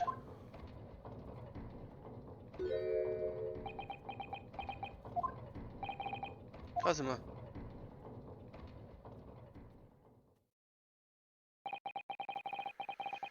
Well, he left without saying a word. Just what are you doing here? Oh, well, just hoping to ask you a few questions, if you wouldn't mind. What Van Zeke's trial to be concluded today. Professor Azuki, unwelcome inquiries are going to make it longer than necessary. Unwelcome inquiries? As a result, I am losing even more precious time. 2 hours and 55 minutes, 41 seconds, 42, 43, 44. You must have revolved everything before 3 hours have passed, Mr. Nodo. As America's not even 5 minutes. Anyway, what's this man's obvious mood to put me off? I need information.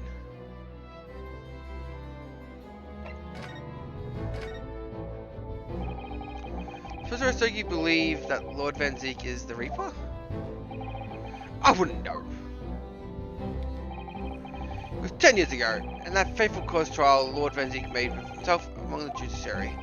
Next trial fought, he lost. He meant the ringleader of the criminal organization. Fuck. God damn it, it's happening. The thing's happening again, sorry. I'm so sorry about this, I really am. This doesn't normally happen, but some things are going on around the house today. I'll be right back again.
Sorry about that, I'm back again.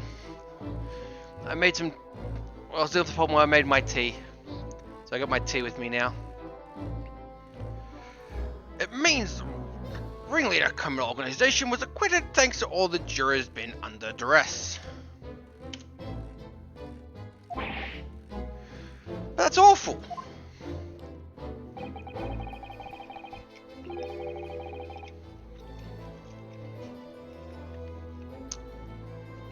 The man's freedom was short-lived. He lasted just 3 days.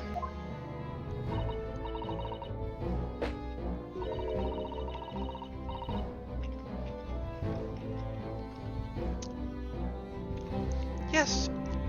Let me see. He died in a rock slide at his place of work, I believe. Correct. Correct. An organism reaper, banned by the Babley. And people believed Lord Van Zeke was responsible. He was brought to trial himself, but it was shown that he shown to be an accident. So he must have been sold out by then.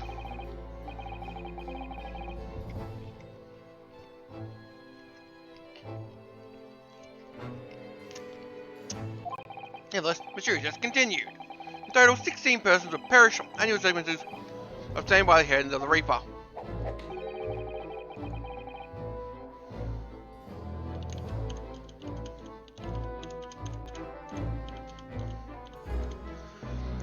That's a long run of coincidences.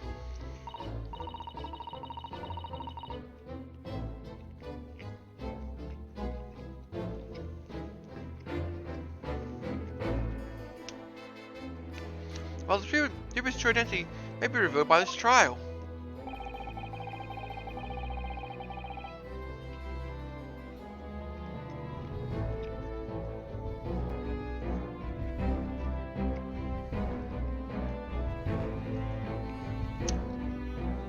And the impact of the revelations that have been on the British public cannot be understood. Is that why it's a closed trial? Precisely.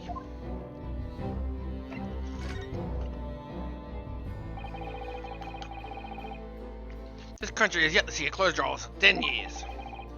So the last one was the Professor's trial of Genshin Asogi. Correct. Actually, we heard that originally you were going to prosecute that trial yourself, Lord Strongheart.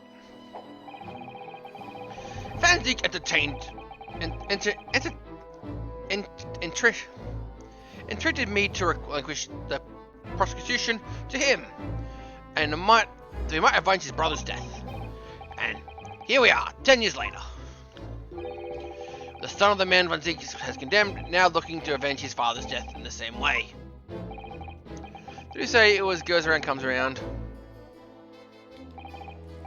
However, it would seem that the new young prosecutor has harbored the ulterior motive as well. Customer is I like my organization to run smoothly. It is its exact manner to be prescribed. With Drone Clock in here, and my person releases the doves. He's getting better at his timing every time. That's what these all years are about. If your man refuses to mesh with the other parts of the great machine, I'll be forced to take steps. What? What do you mean? I'll shoot him. Not something you'll need to concern yourself with. In any case, all your questions will be answered tomorrow.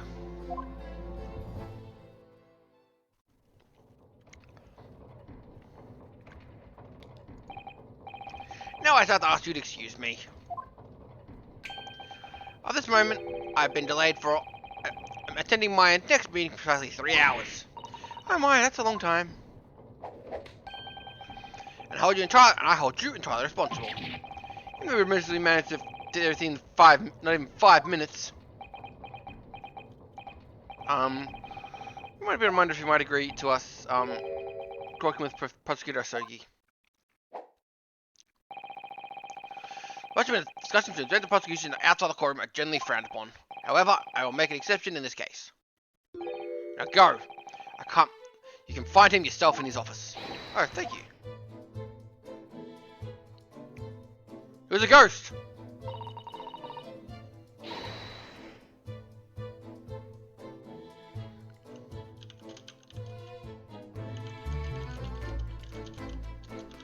I see him at once, Mr. Nato. Kazuma, my best friend in the world, but I'm really not all sure. I don't know how to talk to him at the moment. Use your words!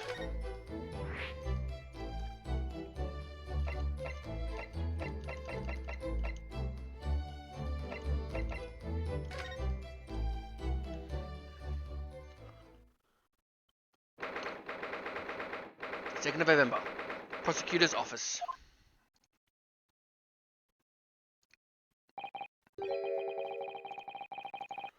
This is Officer Prosecutor Sugi now, is it? Kazuma Sama is doing so well for himself. You know he's always forced to kneel on the floor in Japanese style in the dark corner. His habit of... Hey, his habit of sitting scissor style is whenever he's working. Well, looks like our journey here was wasted. But he appears to be out. Perhaps we should discuss things in another prosecutor we know first.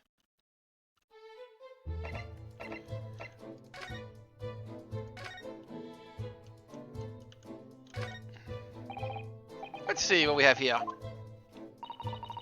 Senator, be very unhanded to glean information from the customer's office while he's absent. Ah, we should wait until he's here before we start nosing around. Oh, of course, yes. Party pooper.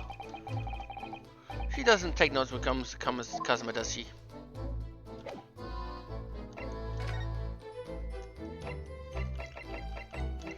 The prison, then. Can't solve everything with fire.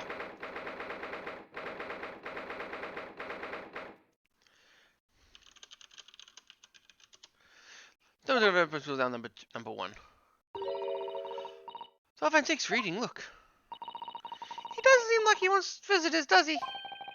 He must have noticed that we're here, surely.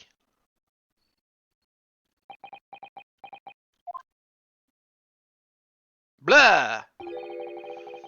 What do you Japanese want?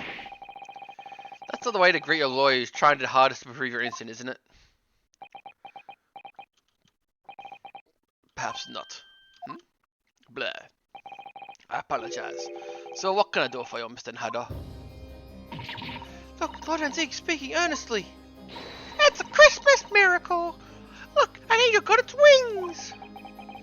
This does feel very, very strange.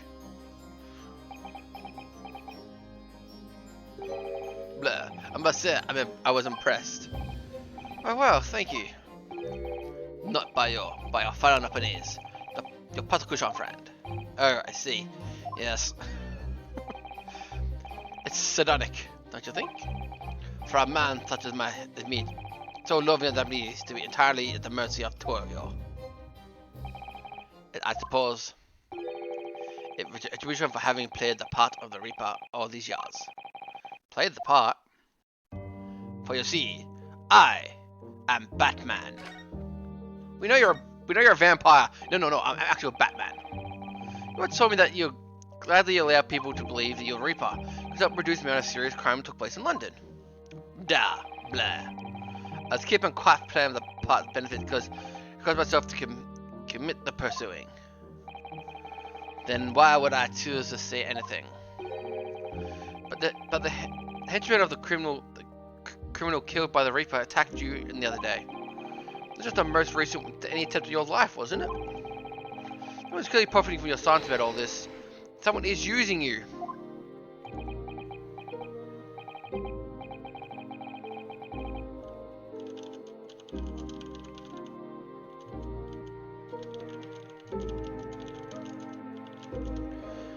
Believe me, ever since the Reaper first appeared, I've been doing my utmost to expose him. Or rather, expose the organization. Ah! A whole organization! It's inconceivable that all those excellents were orchestrated by one man. No, the Reaper always appears to have very accurate information about the accused each case. Which can only mean that somebody in Scotland Yard is involved. Gregson! Someone you can't mean! Blah. It's taken me many years, but I finally identified the central figure of the Reaper's organization. Tobias Gregson. Ah! Gregson is the Reaper?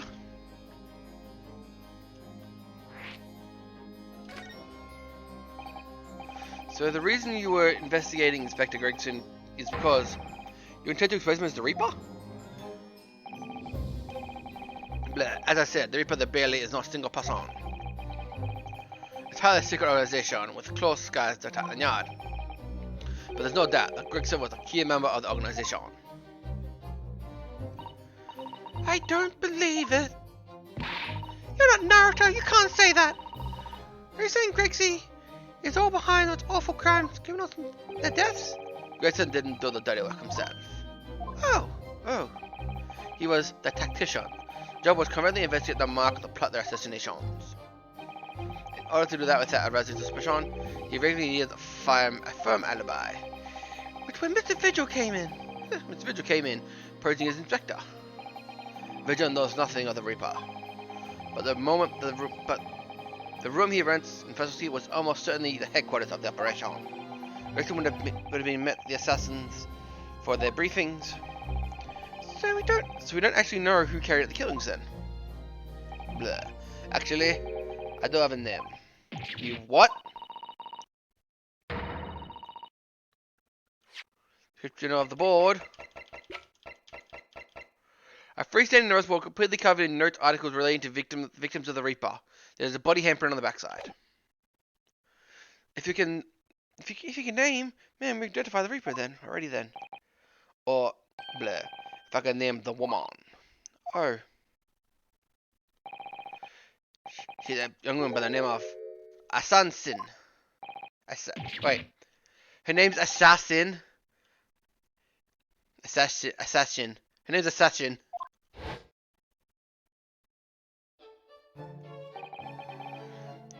Miss Assassin. True name, the terrifying killer. Oh, too well. He came to Japan posing as a visiting student and murdered Dr. John H. Wilson. They just went to see that the protection would help her escape Japan and conviction. A mysterious woman in herself was murdered in a small summer beach hut. And that woman was actually the Reaper of the Bailey?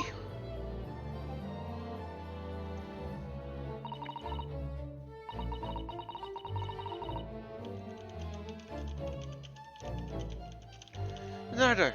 Perhaps it would be best. Isn't the best place, is it? No, of course not. Can't mention it here. The fact that she killed Dr. John H. Wilson. Because Iris doesn't know that her father is fucking dead. Assassin. I should have let father know at once. Yes, I agree.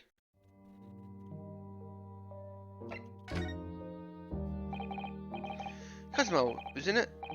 Cosmo, isn't it? Cosmo Stokie. You say he's a friend of yours? My best friend. He's the whole reason I got to come to Britain. It was all in his merits. I have nothing but respect for him.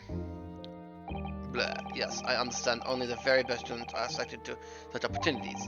And I have a fine demonstration of how sharp he is in the proceedings earlier today. He is Mr. Nothing.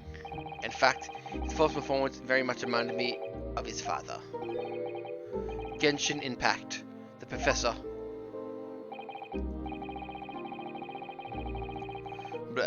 It's true that the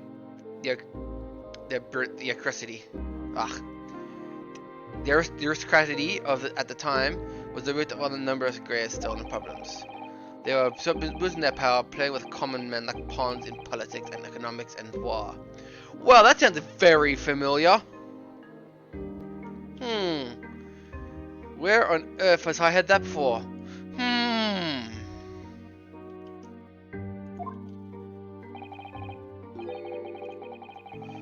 In many ways, Asoki is carving out to be the cracker from the society. We just couldn't deal with ourselves. Ah, I see.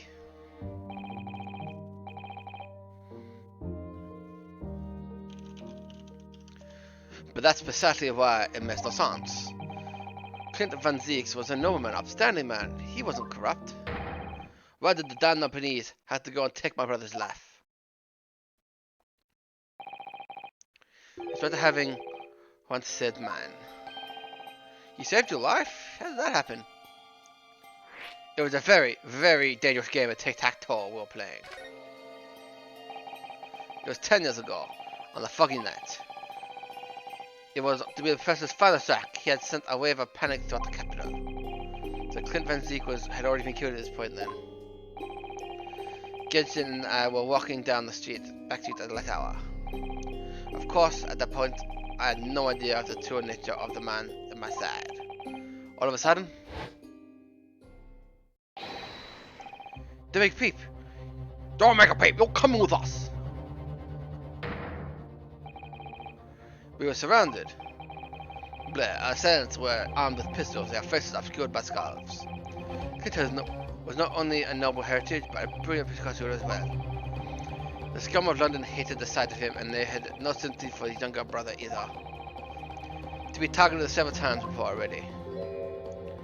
Yes, that's all Van Zeke's alright. We've got him! I could hear them murmuring against the thieves. They knew they were after me. But just when I thought all my time had come, if I let them kill you, Clint, I would never forgive me. It was the soldier's voice that whispered in my ear. Bang! And the dirt was gone. I said I don't remember exactly what happened. The next thing I knew, there was a silence all around. Gishan lay on the covered street. Blood was seeping from his left hand. He had shielded me.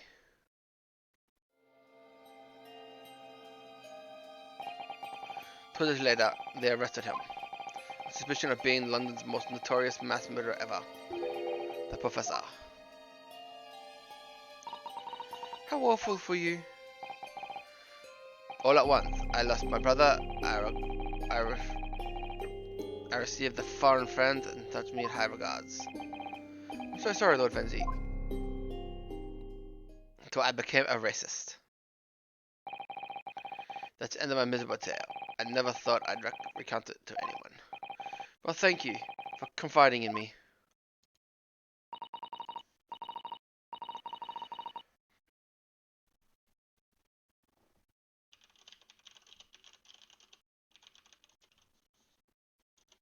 Professor the Reaper, Gudrun.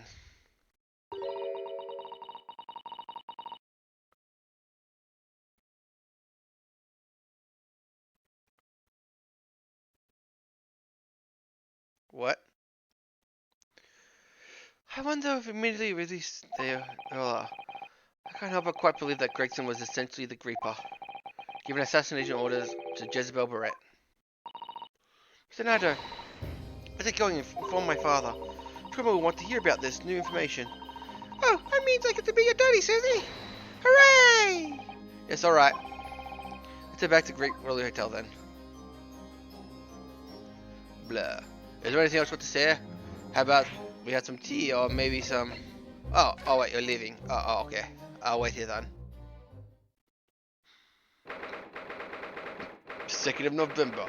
The Great Ludlow Hotel foyer. I thought yesterday, I think I'd get again today. The place is so princely. It's a wild guess, but I have a feeling you'll think the same tomorrow too. Let's see.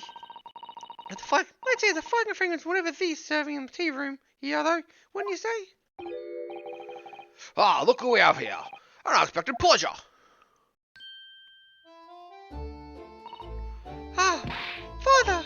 Oh, it's your daddy, Susie. How lovely. What a charming young lady. You are?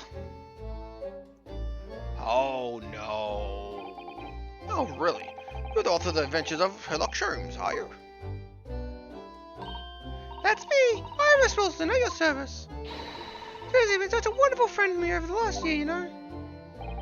Well, Miss Wilson, I must say I've read your work regularly with much interest. I actually live with Mr. Sholmes, you know, Father. Is that so? Well, perhaps that goes the same way as explaining to why bright look in your eyes.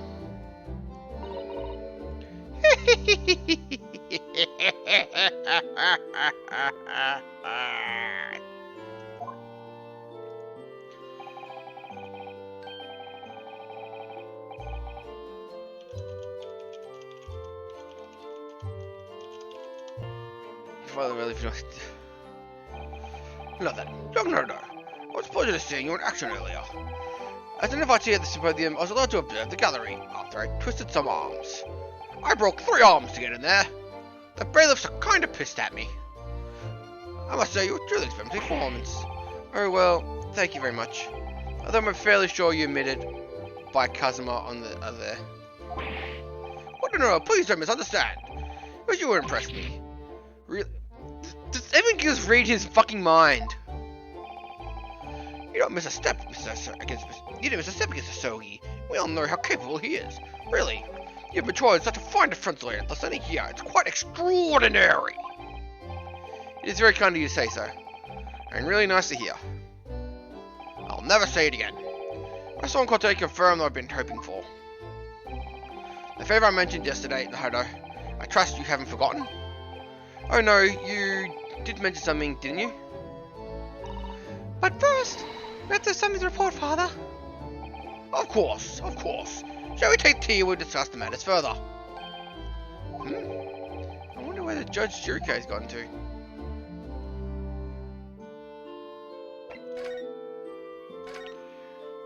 Let's get this reapering.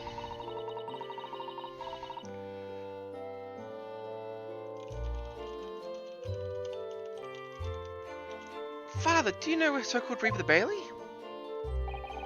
I've heard rumors. Some members of the judiciary explained to me yesterday. Of course, when I was visiting the student here in London, the Reaper was yet to be emerged. Right, he didn't appear till after the case when the visiting students had already returned home. Poor Frank Zeke, who was the doctor today. It was Braddock, the youngest brother of one Clean Van Zeke, I believe. That's right, we know the story at the London. The Reaper barely the truth is. It wasn't him behind all those murders, mysterious deaths, it was somebody else. I see. What he's saying is, there's been a professional killer at the work here. Exactly. Someone by the name of Assassin, in fact.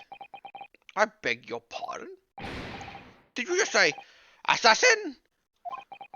And like all the ninjas like in the reap jump down and run away. We've been found out, boys, let's get out of here!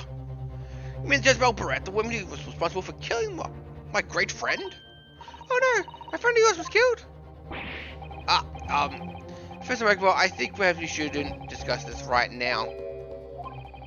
Because a friend of the professor you're talking about is Dr. Honjace Wilson. And not to mention, we want Iris to find out about not like this anyway.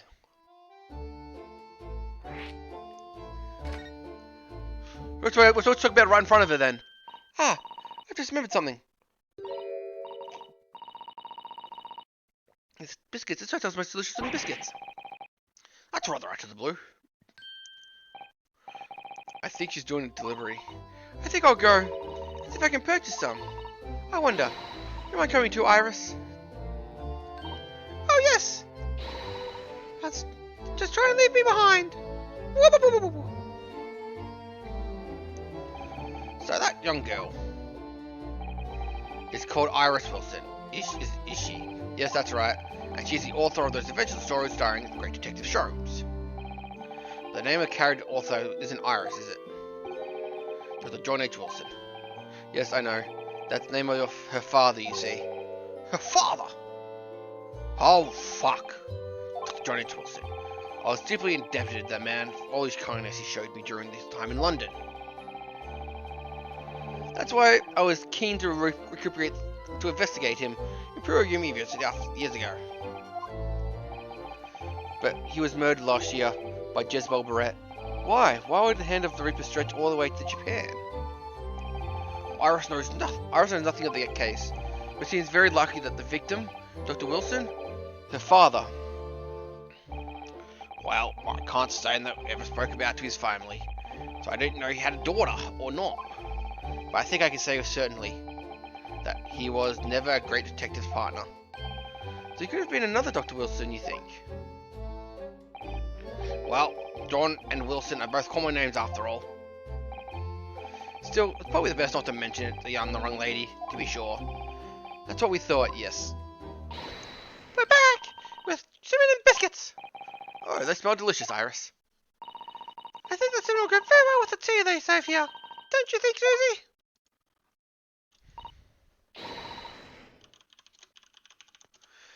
I'm sure you're right, Iris.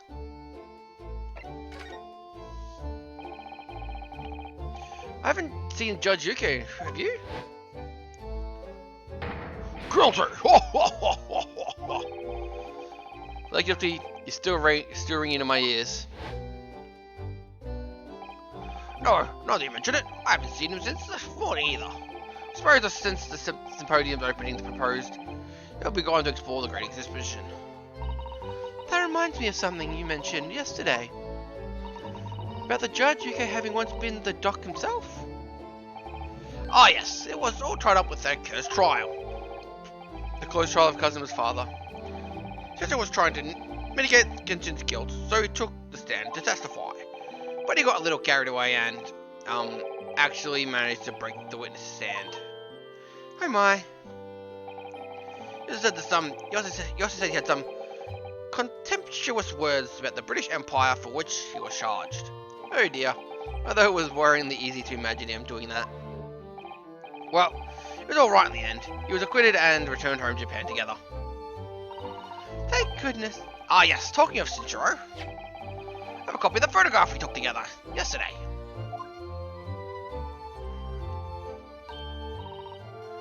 What a lovely picture. I look like I could crush coals of diamonds with my sphincter. It certainly seems to shout we've arrived here in Britain.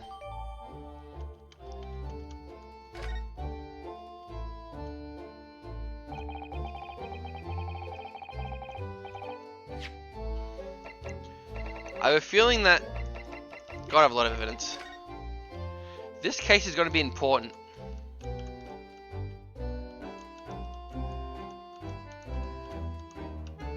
Look at that sweat drop. You're panicking.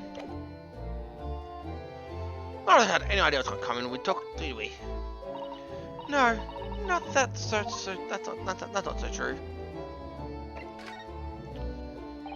So, you mentioned a favor that you'd like me to ask me. Well, this is a fateful trial you're fighting. One way or another, it's gonna find you. It's gonna find you, gonna find you, gonna find you. Wherever before long. And when it is, I'd like you to accompany me back to Japan. Do you want me to do what? Father, what's the meaning of this? Our sister, though, you should understand. I've seen your court work firsthand. Japan's justice system is in its infancy, especially when it comes to defense. Oh, you mean the Supreme Court of Judiciary is in desperate need of a good defense lawyer? As soon as possible, really quite urgently, in fact. But I've not even been London a year yet. You've read all Sister's report. I'm well aware of your extraordinary talents. Having you in action in your own eyes earlier today is no question. You know, though, as precisely the man our country needs. So, you'll be leaving then soon, Runo. But then, what am I supposed to do, Father? Get fucked for all I care. You came here to serve as a Shogi judicial assistant. Oh yes, she is supposed to be Casimir's assistant. The government is still in the process of deciding how to best deal with your situation as it is, though.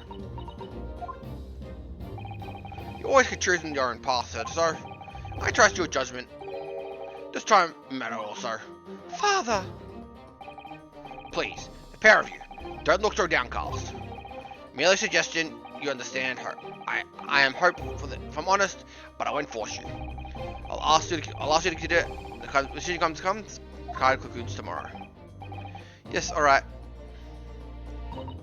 You won't leave, will you, Bruno? We're leaving, Iris, goodbye! No, Bruno! Too late, we're gone! Now, I've just been trying to do what I believe is Pesma's will. But it turns out, he's still alive, so... Where does that leave me?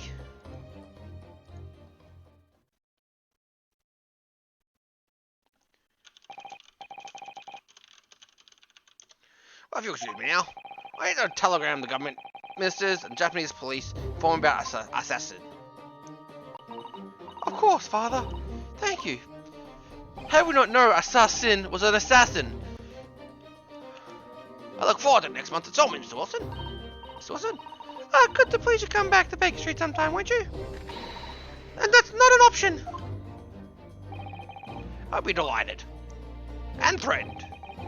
Best of luck tomorrow, Naruto. And I give a suggestion the full consideration, won't you? Yes, I will. Going back home.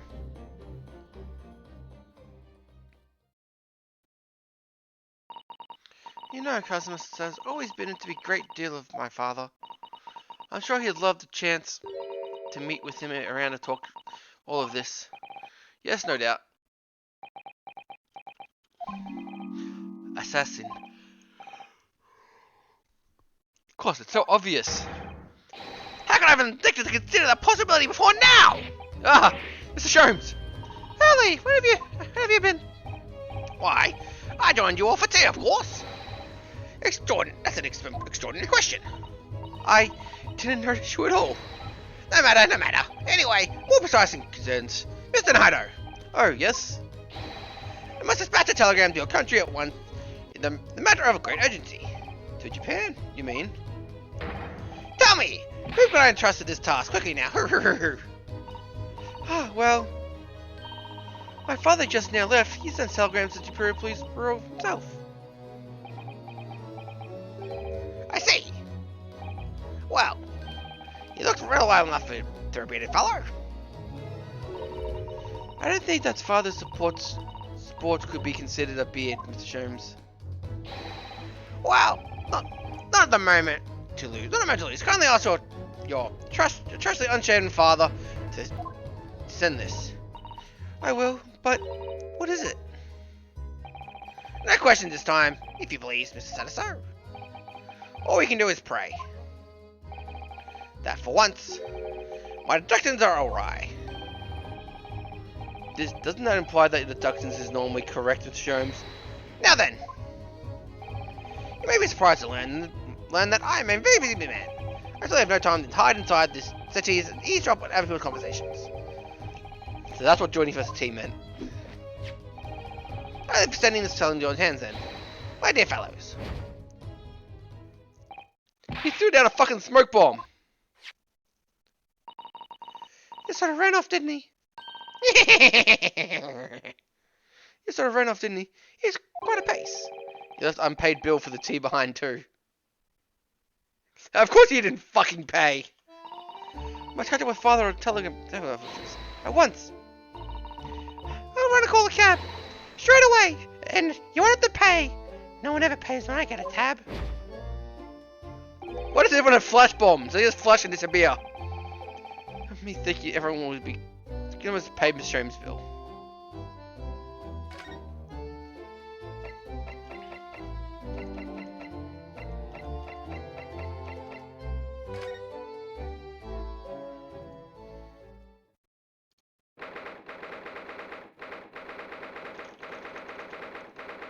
Take November hospital. This is why Mr. Vigil was bought, apparently. To be frank, I'm a little worried about seeing him again.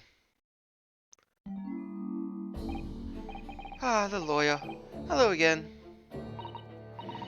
Are you feeling better now, Mr. Vigil? Yes, thank you. Somewhat better. So I'd have caused you to, it was because of me. If I hadn't exposed your secret force, you would remember anything obviously you tried to forget. Instead of the window, why don't he stick his head inside the clock and cut his own head off? The prosecutor was here until a few moments ago too. You just missed him. Our cousin beat us to it. He said much the same as you. He was very apologetic. But the truth is, I bought all this for myself. Please don't think like that.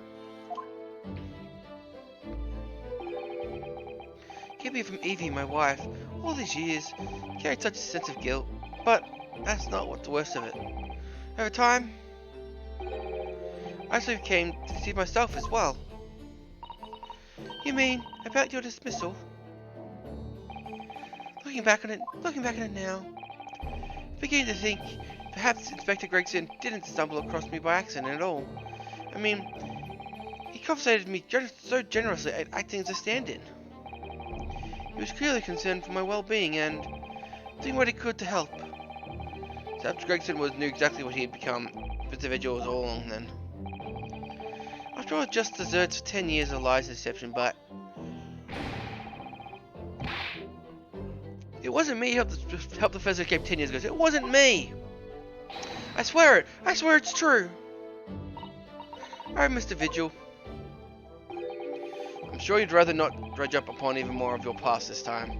But, if possible, would you tell us exactly what really happened? I need to get all this off my chest. I just want someone to tell me that what I should have done. I told you we should have done. You should start getting the guilty instead of jumping out the window.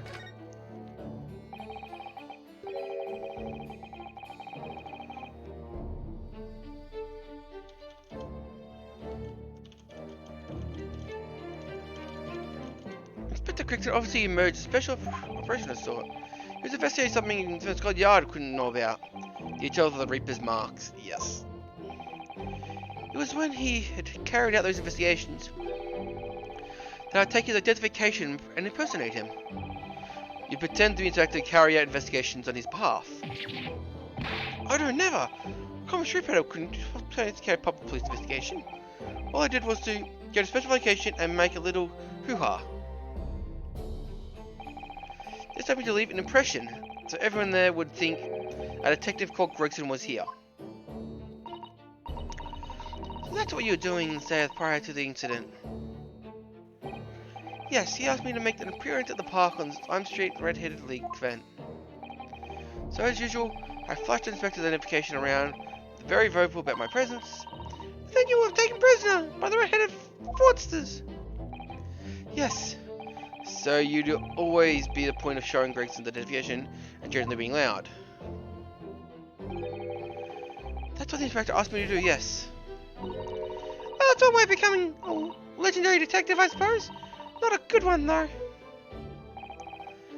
As you know, I suffered bruising around my neck by their hands.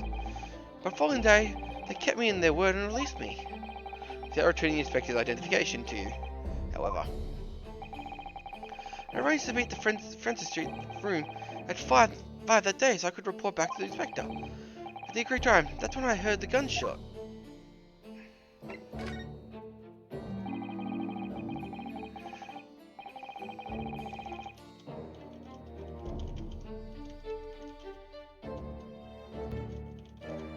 It was at midnight sent to the jury 2 years ago, but the first execution never actually took place, did it? Or rather, the execution itself must have been used as a plan of escape. I hardly dare imagine what a chilling plan it was. Barclay was renowned for being the highest security prison in the country. Everything that went in or out of that place was searched multiple times. But there was one notable exception.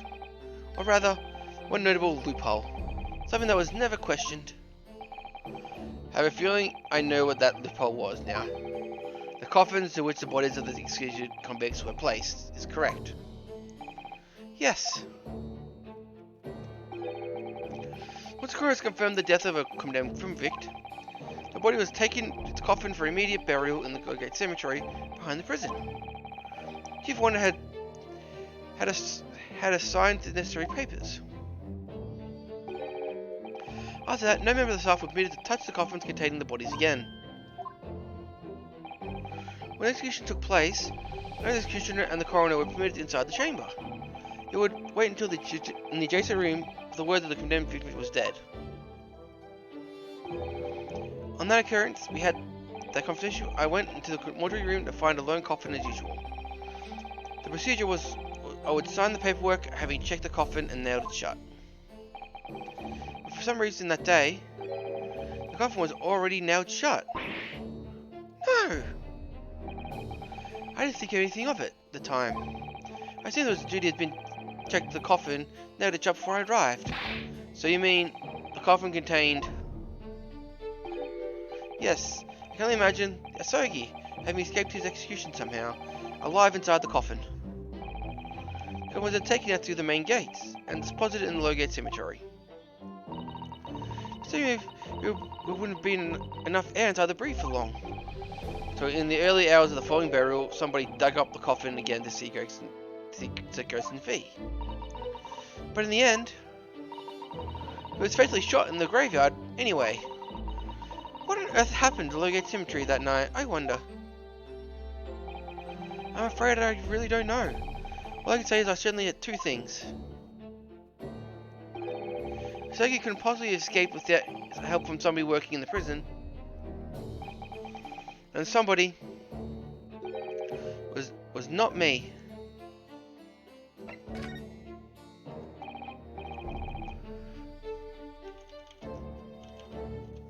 Obviously, you knew the man then. The professor, I mean. Genshin Sergei. Yes, I remember him well. In fact, would you mind telling us what you know? Well, having been condemned to death, he was. Any contact with with the man was short, obviously. After the trial, which was carried out behind closed doors, attended on only the elite members of the judiciary. The call for his execution to be carried out at the earliest possible opportunity. The outcome of the trial was set from the beginning, wasn't it?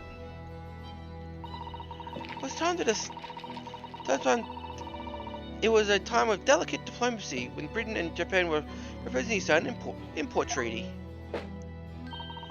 That means its potentially disabling case had to be dealt with discreetly. It mattered less than a week in total. I was the chief wonder. I oversaw his short stay in the cells until the final hour. I remember him being struck deeply by his noble character and charisma resilience. What do you mean exactly? He was a killer of many men, but he was always quiet and polite. He was a gentleman, a man of intellect. In fact, I couldn't bring myself to believe that he'd done, so I asked him one day. There's 5 members of the aristocracy whose lives were taken. Were you really responsible? I'm guilty of unthinkable crimes, ending another man's life, yes. The following day, the close trial took place, and the verdict was no surprise. Guilty. That night, when we were brought back to the cell, I saw something. Something unusual. Unusual? Like what? There was a bunny rabbit and a duck and a bird. The last will and testament of Genshin Sergei. My will is to live forever. As I said, it was only on the night following the trial that he'd been found guilty. I was looking around in his cells when I looked into Sergei's. I noticed he seemed to have a sheet of paper in his hand. Ah, the last will and testament then, presumably. As soon as he noticed me, Harry shoves it behind his back. But why did you find it so unusual? Is it normal for a man to pen his will when he knows that the night death is nigh? Yes, that's true. But there was a special condition to Sergei's incarceration, you see. What sort of condition? Well, even though he was held in a cell designed for condemned inmates, he was allowed to keep his personal effects with him, with one exception. Really? He's allowed to keep his things? That's unusual. Certainly. Of course, he'd been convicted of killing 5 members of the aristocracy. At the same time, he was a guest of a country from Imperial Japan. The powers that be were determined that his final days would be needlessly uncomfortable. And what was the exception you mentioned? One special fact was that he was allowed. That's the point. He wasn't permitted to have writing material, specifically pens or paper. So his katana was fine. So he was prevented from leaving any written record of what happened to him. Yes, that's what long and the short of it. I have no idea where he obtained the paper. Any writing material would have been confiscated from the permanent incarceration. As I said, he had the paper behind his back, and then he pleaded with me. What did you just hide behind your back? Please, turn a blind eye. This is my lifeline. But you know it's against the rules. You're the only person who's seen. If you just agree to keep quiet. Alright then. But what's on the paper? My last will and testament. This will? It's the only weapon I have left now. They turned on a paper plate and threw it into my eye. What an arsehole, it hurt. So I decided to pretend I'd seen nothing and let him keep his will. But then later, he just seemed to vanish without it. He just seemed to vanish without a trace. What? What do you mean? What do you mean vanished? It would seem it isn't the end of the story of this mysterious will. The will's disappearance. The only person who saw Stoker's will, but somehow it disappeared.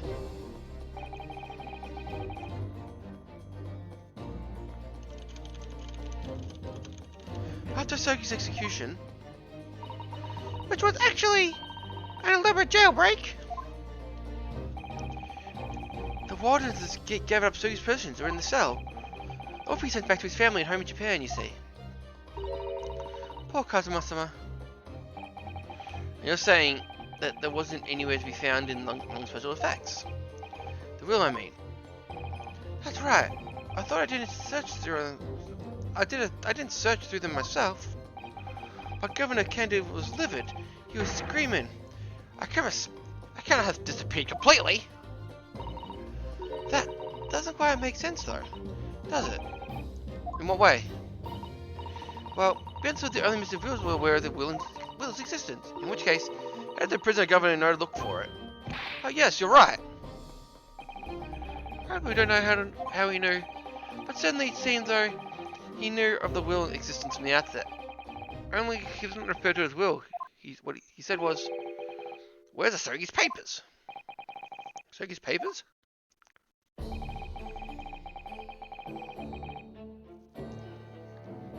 I can't tell you anything of subsequent events. Because, well, of what happened. Your dismissal, and the way you blocked it all from your memory. I've forgotten enough of this up until today. I don't suppose it's relevant to the case, though. Well, anyway, thank you so much for sharing with us, Mr. Vigil. We're very grateful.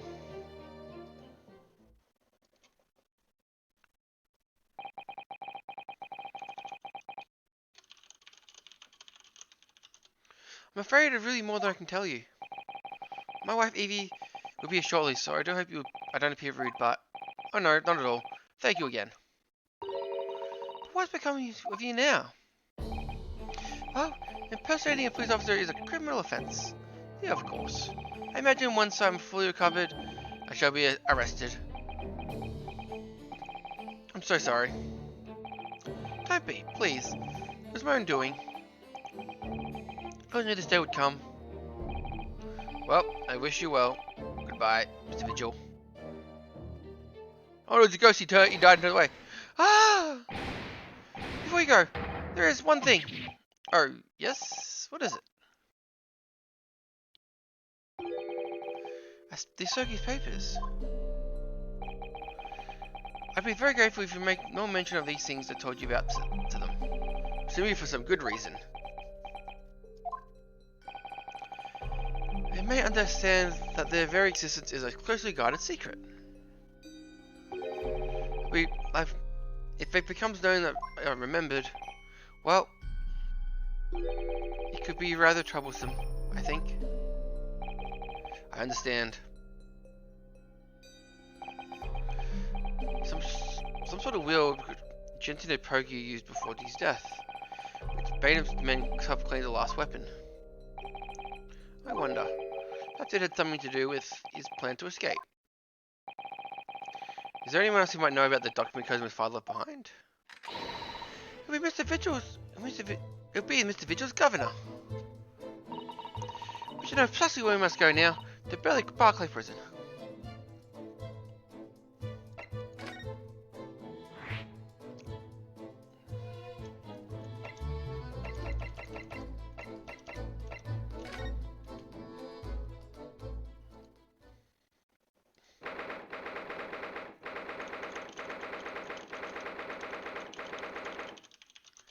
Barclay Prison Governor's Office. Oh, back again, are you? Yes, hello. I've heard all about your investigation. I read reports just now. You found him, huh? Vigil. Yes, luckily. Well, anywho. Lady's done her work and more. So your case of what not to do, actually. Wouldn't you like to get wrong idea about that? Of course, yes. Mr. Vigil stopped working here 10 years ago now, so... Yes, I've seen his dismissal notice, haven't we? He's given up the chop. Alright, Kimmer. Okay, now very well. You should know about wee handcuff biscuits. Oh, they're really like little handcuffs. Are they hard as irons too? So, what brought you to my drone? What brought you to my drone here today? Well, there's something else we'd like to ask you about, actually. Is that so? Well, we might have to do with the documents that disappeared from kids. Gent to the Asogi's cell. I think it's been called the Asogi's papers or something. Oh, I put the tea in my pocket. Fuck! Why do I keep doing this to myself? Did I know say Gregson's death whatnot was a thing that might have happened in Barclay? Leave the past in the past, laddie. Let no footer go without detail. His version changed completely. We're clearly onto something here.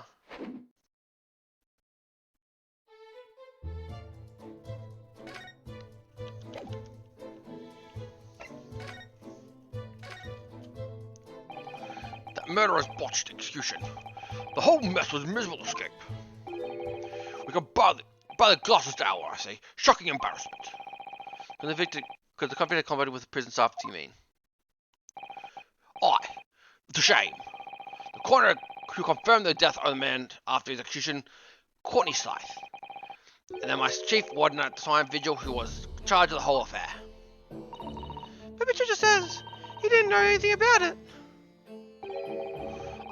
The rascal wouldn't say nothing otherwise. More handcuffs. But how could I say no? You can never say no to much iron in your diet. When Mr. Vigil was handed the dismissal notice as a result of what happened, he was so despairing he jumped out your office window, didn't he? I don't like to say, but that's just Vigil's trying to get the good out of it. You think he would have jumped from the shock of his crimes exposed there? I don't. Wouldn't say otherwise though, would you? Of course I can't show responsibility myself. Oh no, but let him deceive me. Well, actually, I barely anybody knows Kim went out at the time now. Will Gregson, having murdered Dr. Scythe, forbidden to have any visitors. No visitors. Someone obviously doesn't want her giving anything away. Well, why not go on home and be handed? What you're doing is sending you a package now, why not come out here? Take a handcuff or two. Oh, well, don't be rude to say no. I want to become asthmatic. I suppose that anybody who might like still ken a boot, ask back then. But that's the last from the forensic division. Miragori. Alright, Ty's daughter. She didn't have no more, just like one.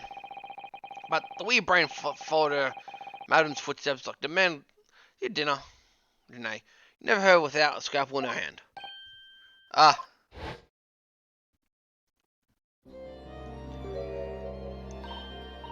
Are you my mummy? Ah!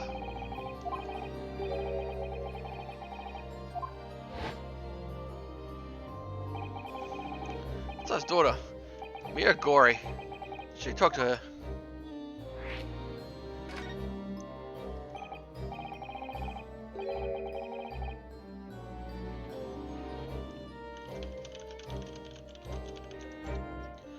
So, Dr. Scythe's daughter, his name was Gory. Alright, history is short. Then it ends out of that. She grew up watching a man walketh by these folks. She died of strange circumstances. Decided to become one of her once wife. Could don't understand it myself. Perhaps she was driven by deep regret for her mother. Respect for her mother. Perhaps. Anyhow, she was in charge of Gregson's autopsy, I believe. Right, and the coroner responsible for this incomplete report.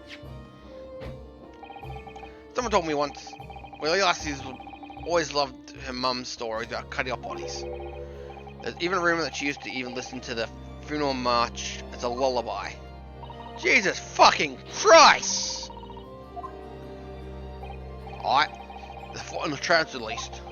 After all, life-changing case for all of us. You need to speak to Miss Gore yourself about this, I think. Well, thank you very much. I'm not happy about my part in all this. Took me years of London to finally get the whole professor's business. Can you go and give up all these, lady? Stop asking pointless questions. I'm sorry, I don't like dredging up the painful memories for everyone. You can just say anyway, no. Leave me alone, don't take him back here. How'd you come to learn about how'd you come to about that, laddie? There's no many folk I know of prison who have heard about old papers. Oh, well, I can't tell, Mr. Vigil told me. I'm afraid our sources must remain confidential, sir. Huh. We're led to believe that papers are actually last will and testaments.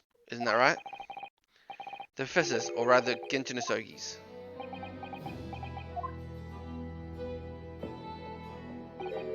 Aye, that's right. You're willing to inform Jimmy? That's the end of the silent treatment. Then after the convict execution, it mysteriously vanished from your cell, didn't it? Heavens no.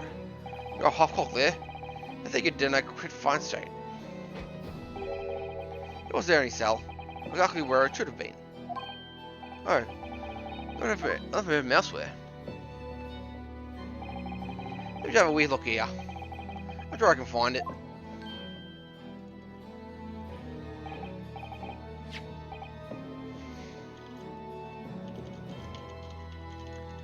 Oh, here we go. Hey, Last Full Testament of Gregson Ashogi. Written in calligraphy brush. of course I'm gonna read a word of Japanese in squiggles. But mind you say, it leaves all the words. These all these words for his son back in his homeland. Yes, that's correct. That's the gist of it. So these are Asogi's papers. Alright, of course they are. Papers written by Asogi, never doubt about it. There's no mystery here, laddie. There's a lot. After all the Stammers, Sunders and executions, we sent the man's prosecutor back to the clan of Japan, and that was the end of it. I think we ought to make the record of this, Bernardo, just in case.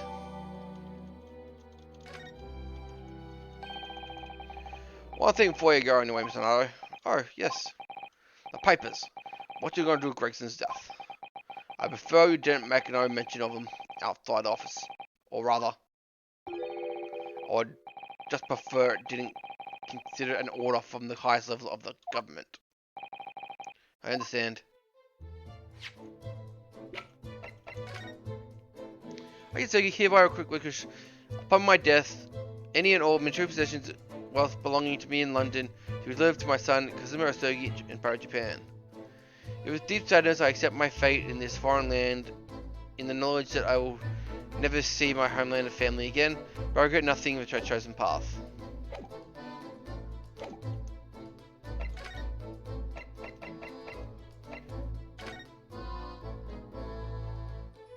So many places to visit, so many people to talk to. 2nd November, Prosecutor's Office.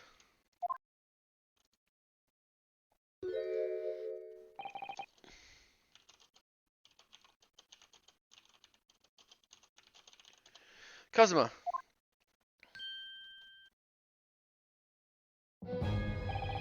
I thought you wouldn't be allowed. I thought it would be long before you paid me a visit, Sosuke. I was right about you, what I said, wasn't I? Sorry? That you've been making some great defense lawyer.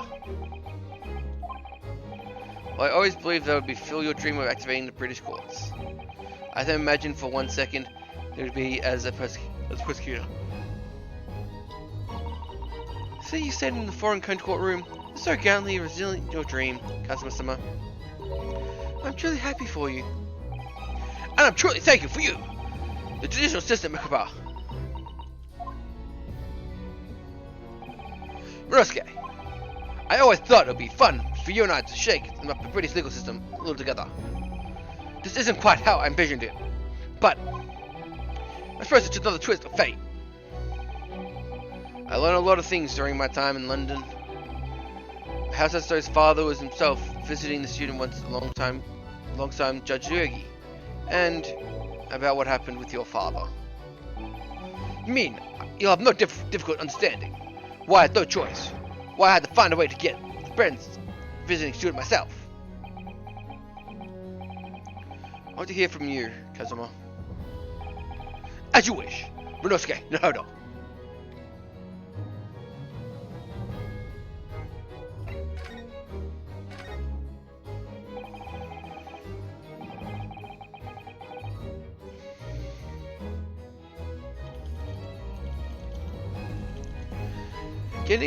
Getting on for a year now since you happened to SS Bran. I am a bird dog dialing to the wall. Tug tug tug tug tug tug tug. Bizarre top 6 has led to tragic events. I thought I'd lost my best friend forever. My heroine died on that day. I was so depressed, I lost my memory. I must have been unconscious for a long time. When I woke up, I was lying in bed. It was another little room. There was a posy of flowers by the pillow. It took me a while before I realized I was in a cabin of ship. I slipped out of the room and headed up to the deck. You were already suffering from amnesia at that point. Yes. I didn't know what happened or where I was. What was a voice in my head. You have something to do. You have something to do. Something that no one else knows about. Get to go to Great Britain. Your task awaits you there. It was calling. I couldn't ignore. I compelled to relentlessly. On deck, I saw a long, huge steamship where we docked to the large port. Must have been Hong Kong. Yes, I must have been. Must have been presumably just before we were due to carry our body off the ship. I had no idea of the situation, but I did have a feeling that this was some way my last chance. So I concealed myself among the debarking passengers and went ashore. Then I participated in the crowded streets of that foreign port city. I could plan my own journey to Great Britain.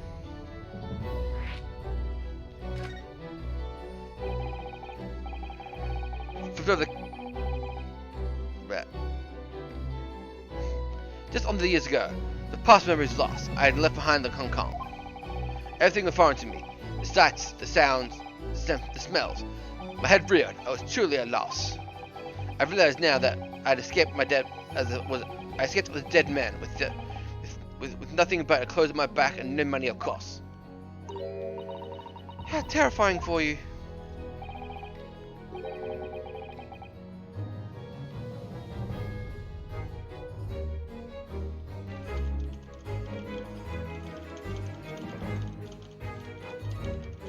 Luckily though, I had those two feathers in my cap. One being the knowledge of English, I suppose. That's right. On the back of that, I was able to pick up the work of the deckhand of the cargo ship. Eventually, after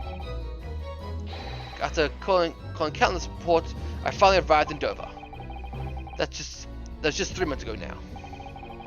Reform will take a purpose showing yourself again. I mean, the man who lost his memory but had literally nothing else to his name, but still managed to make his way to London on the opposite side of the world. Of course, I had no idea how wide it moved heaven and earth to get here at some point. So how did you end up becoming a Lord Van Zeke's apprentice then? That I can only be called extraordinary stroke of luck. Actually, really. You see, I was stopped by a border because I had no papers. That took me straight to Scotland Yard. By the sheer coincidence, Lord Stronghart was there to attend the meeting. That was when the second father in my cabin came to play. It had been your knowledge of the law. Yes, exactly. Stronghart was curious to have Easterner with intimate knowledge of British law. He looked at me in Supreme Court and assigned me to prosecutor's office. And then 9 days ago, you finally got your memory back after the trial involving Demeter. Yes, I did.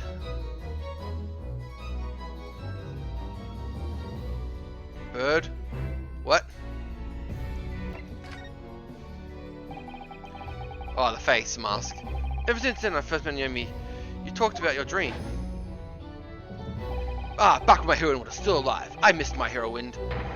Mark my words, Rinosuke. I'll be chosen to be a visiting student and make my way to Great Britain someday.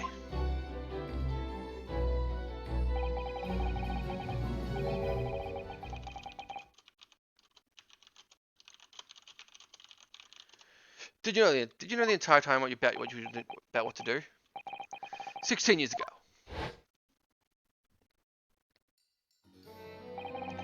When my father left that exciting trip to Great Britain, I was just a boy.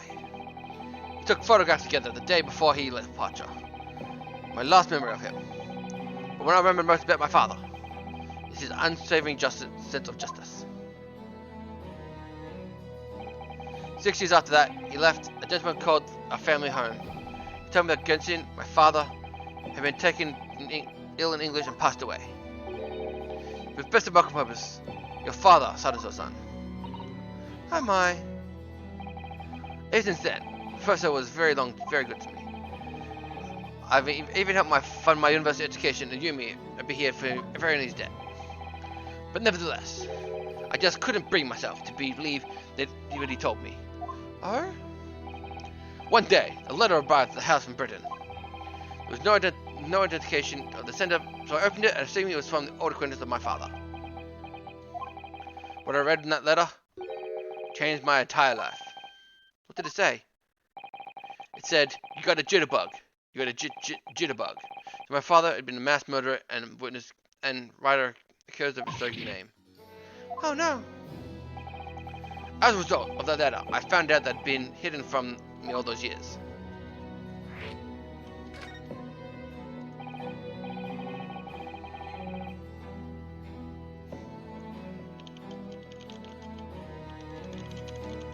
Assuming the letter sent from a relative of one of the victims. If whoever had been the members of the judiciary there could have been present at this closed trial. The letter revealed that my father had been sentenced to death, executed for being a killer.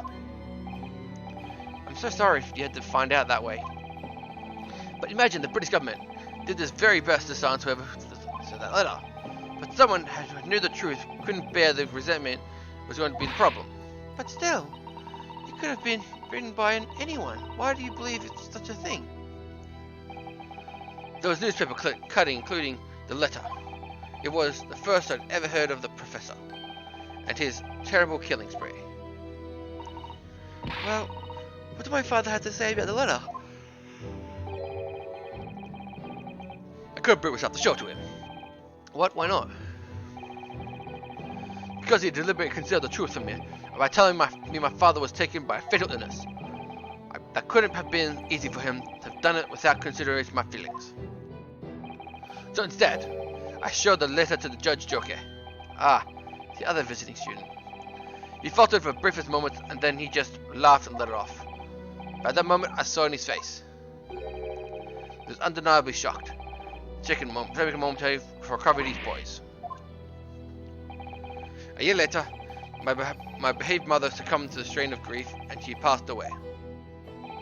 That's when I made up my mind to go about one day, to have failed, to cross the sea to Britain and seek the truth for myself. Truth about my father, Genshin Asogi.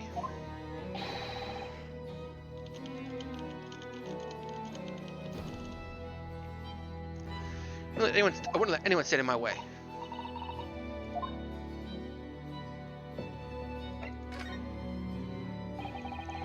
We learned today in court things completely on their head. It was a impressive piece of lawyering. Ryunosuke, Nahodo. Lord Van Zeke isn't the Reaper, you know. I almost don't want to believe it myself, but it turns out Inspector Gregson himself, the victim, was. It's clear that the Inspector was behind the Reaper's activity all along. What? You mean you knew? The real question is, who's been giving orders to the Inspector? Yes, Brother Van Zeke is the real Reaper. And I know 10 years ago, it was him who decided my father must have been murdered and sent him to the graves.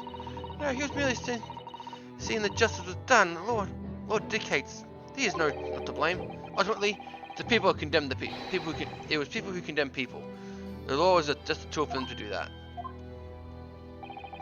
And when a man condemns another, he must take responsibility for his actions. Of course he must. But I know for certain, my father would never have taken another man's life. See you later, Edno. On the contrary, my father's life was taken by the Reaper.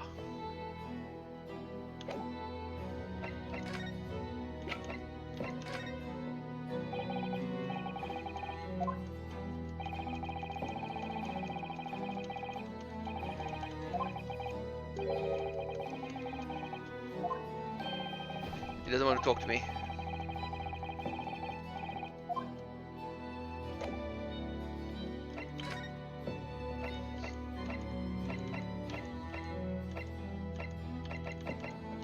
The one last thing to do is in the prison.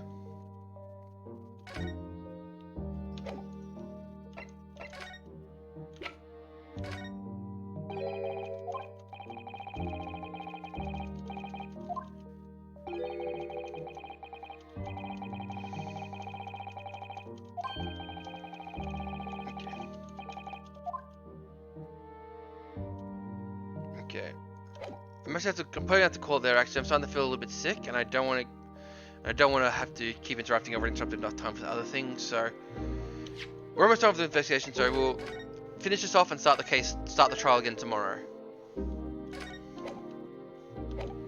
I'm really just starting to feel sick. That's all.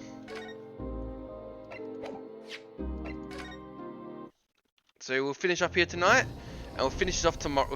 We'll probably finish the case off tomorrow. So have a great night, everyone, and I'll see you all next time. See ya. Yeah, just a little stomach ache, that's all. It was a tea. I've been poisoned by the tea like every other person in this game.